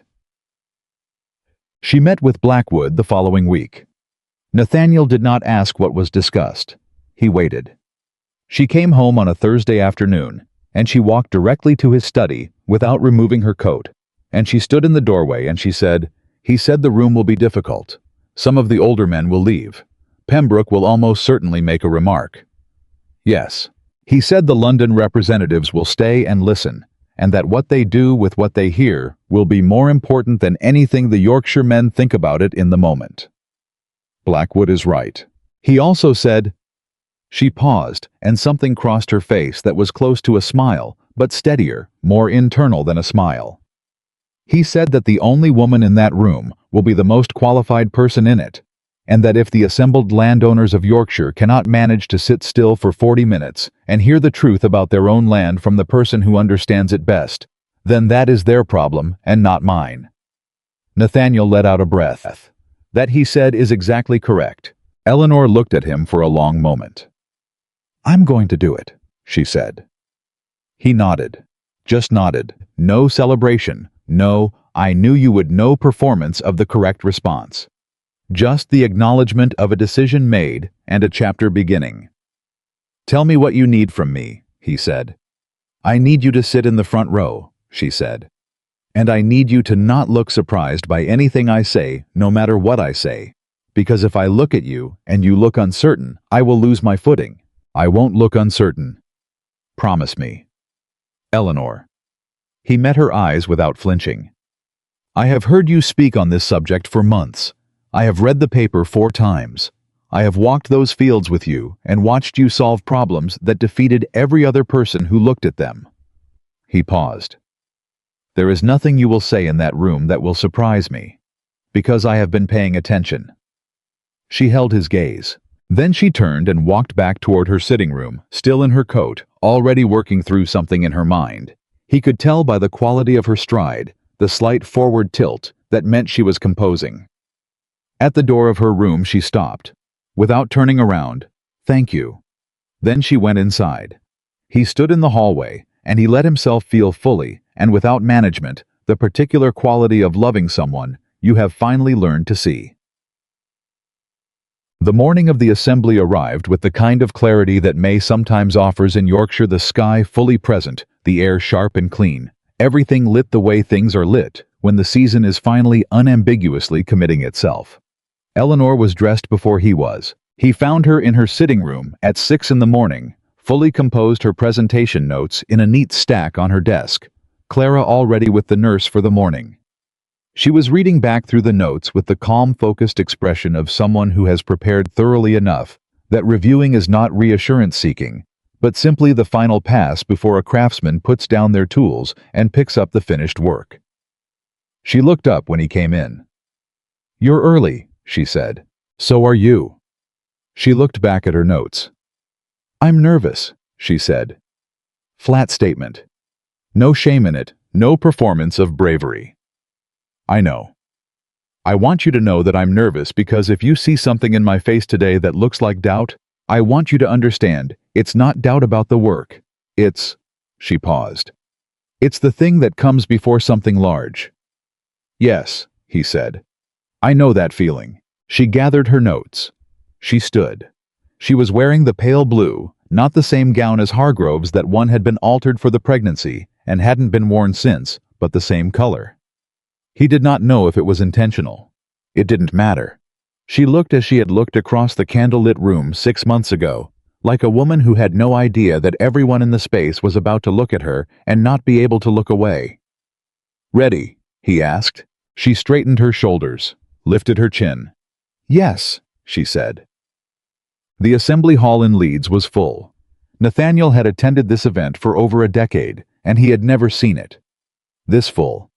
Word had traveled as word traveled in the north, and the combination of the London representatives and the known controversy of the presenting party had apparently compelled attendance from people who did not usually consider the assembly a priority.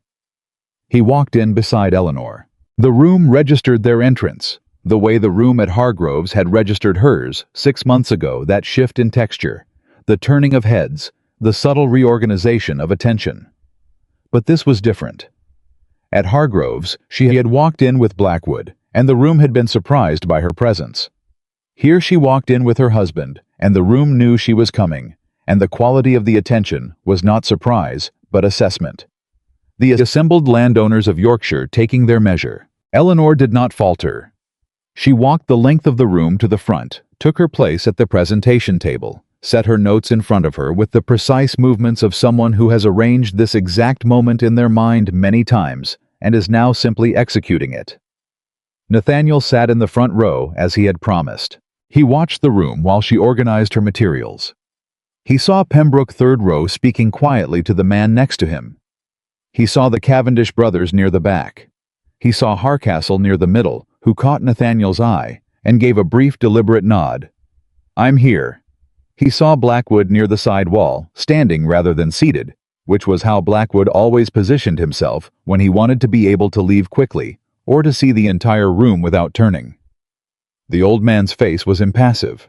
His eyes were on Eleanor. He saw the 2 London men in the second row, notebooks already open. The assembly chair called the room to order.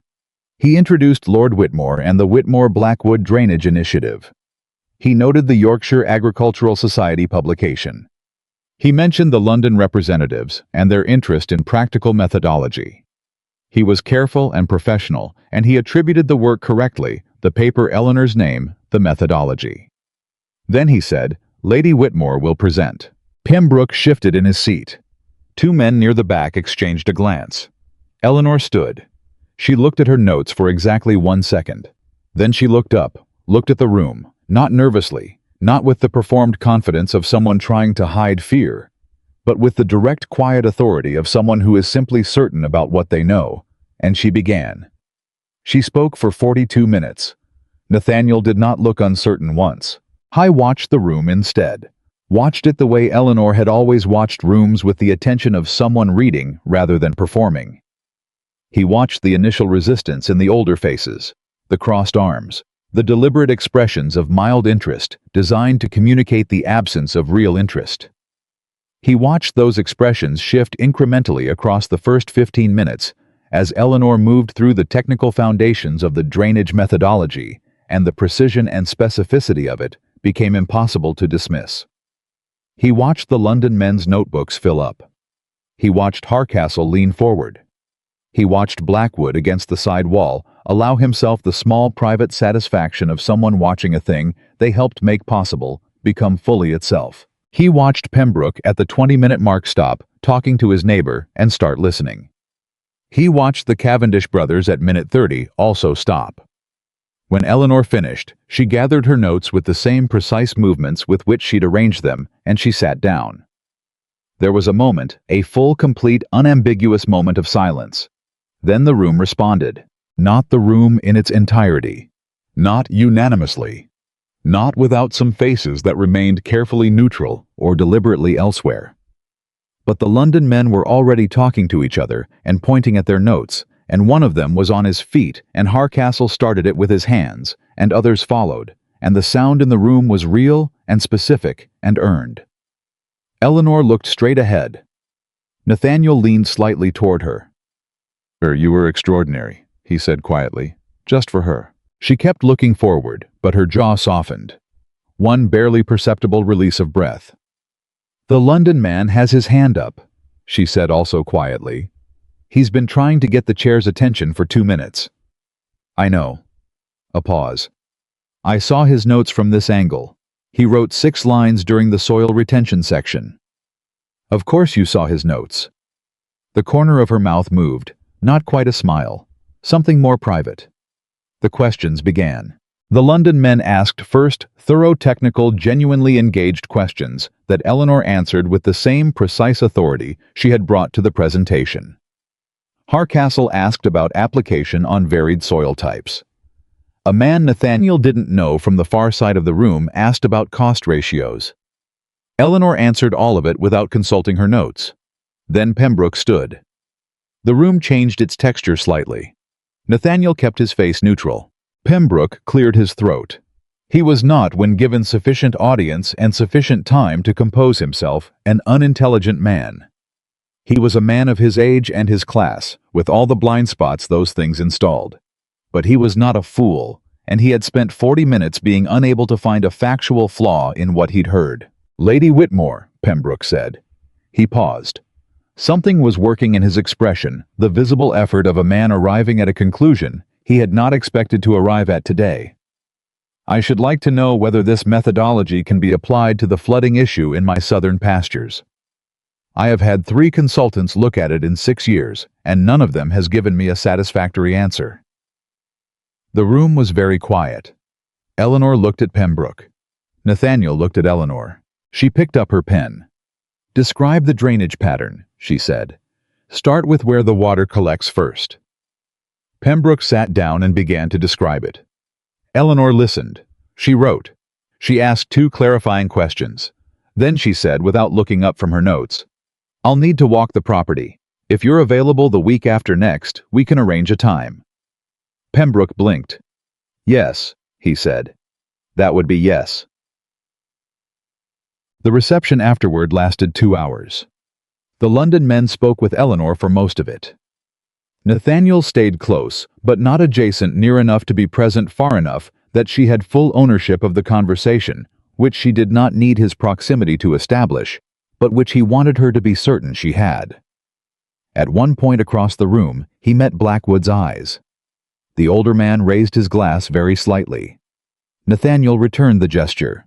Near the end of the reception, one of the London men, the one with the full notebook, whose name was Mr. Gerald Haynes, who turned out to be the deputy director of the newly forming National Land Improvement Board, pulled Nathaniel aside briefly. Lord Whitmore, Haynes said, I want to be direct with you. We came north because of the paper. We stayed because of the presentation. Lady Whitmore's methodology is the most practical, most rigorously evidenced approach to northern drainage issues I've encountered in 15 years of this work.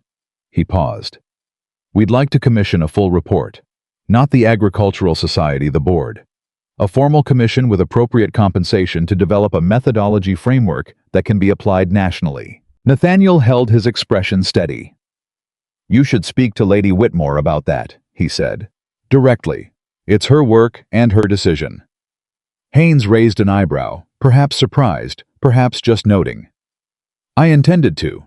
I wanted to be certain first that such an approach would have your support. It has my complete support. Good. Haynes looked across the room to where Eleanor was still speaking with his colleague, pen in hand, making a quick note on something. She's going to change how this is done in England. You understand that? I'm beginning to understand a great many things, Nathaniel said quietly, that I should have understood much earlier. They drove home in the dark. Clara was asleep when they arrived, which Mrs. Forsyth reported with the quiet satisfaction of a woman whose household had run correctly in the absence of its principals. Eleanor went to check on her. She always checked on her first thing, regardless of the hour, and Nathaniel waited in the hallway. When she came back down, her presentation notes were still under her arm, and her expression had the particular quality of someone who has been in the presence of something large all day, and is only now beginning to feel its full weight. She stopped at the bottom of the stairs. Haynes offered a commission, she said. not a question. She had seen the conversation from across the room. He told you. We spoke for 20 minutes after you. He wants the full framework, national scope. She pressed her lips together briefly. It's an enormous piece of work. Yes. It would take 2 years minimum, possibly 3. Yes. I would need to travel, not constantly but regularly. There are properties across England that would need to be assessed. I know. She looked at him. And Clara. Clara will be here, he said. And so will I. And we will manage the way families manage because we will decide together what is manageable, and we will solve each problem as it arrives. He met her eyes directly. This is not a problem, Eleanor. This is your life's work being recognized by the people who can put it into the world at the scale it deserves. The only question is whether you want to do it. She looked at the floor for a moment, then at the wall at the framed journal page, her name and her title in the corridor of her own house. I want to do it, she said. Then do it. A silence. She turned her head and looked at him fully, the way she looked at the land with complete and ungoverned attention.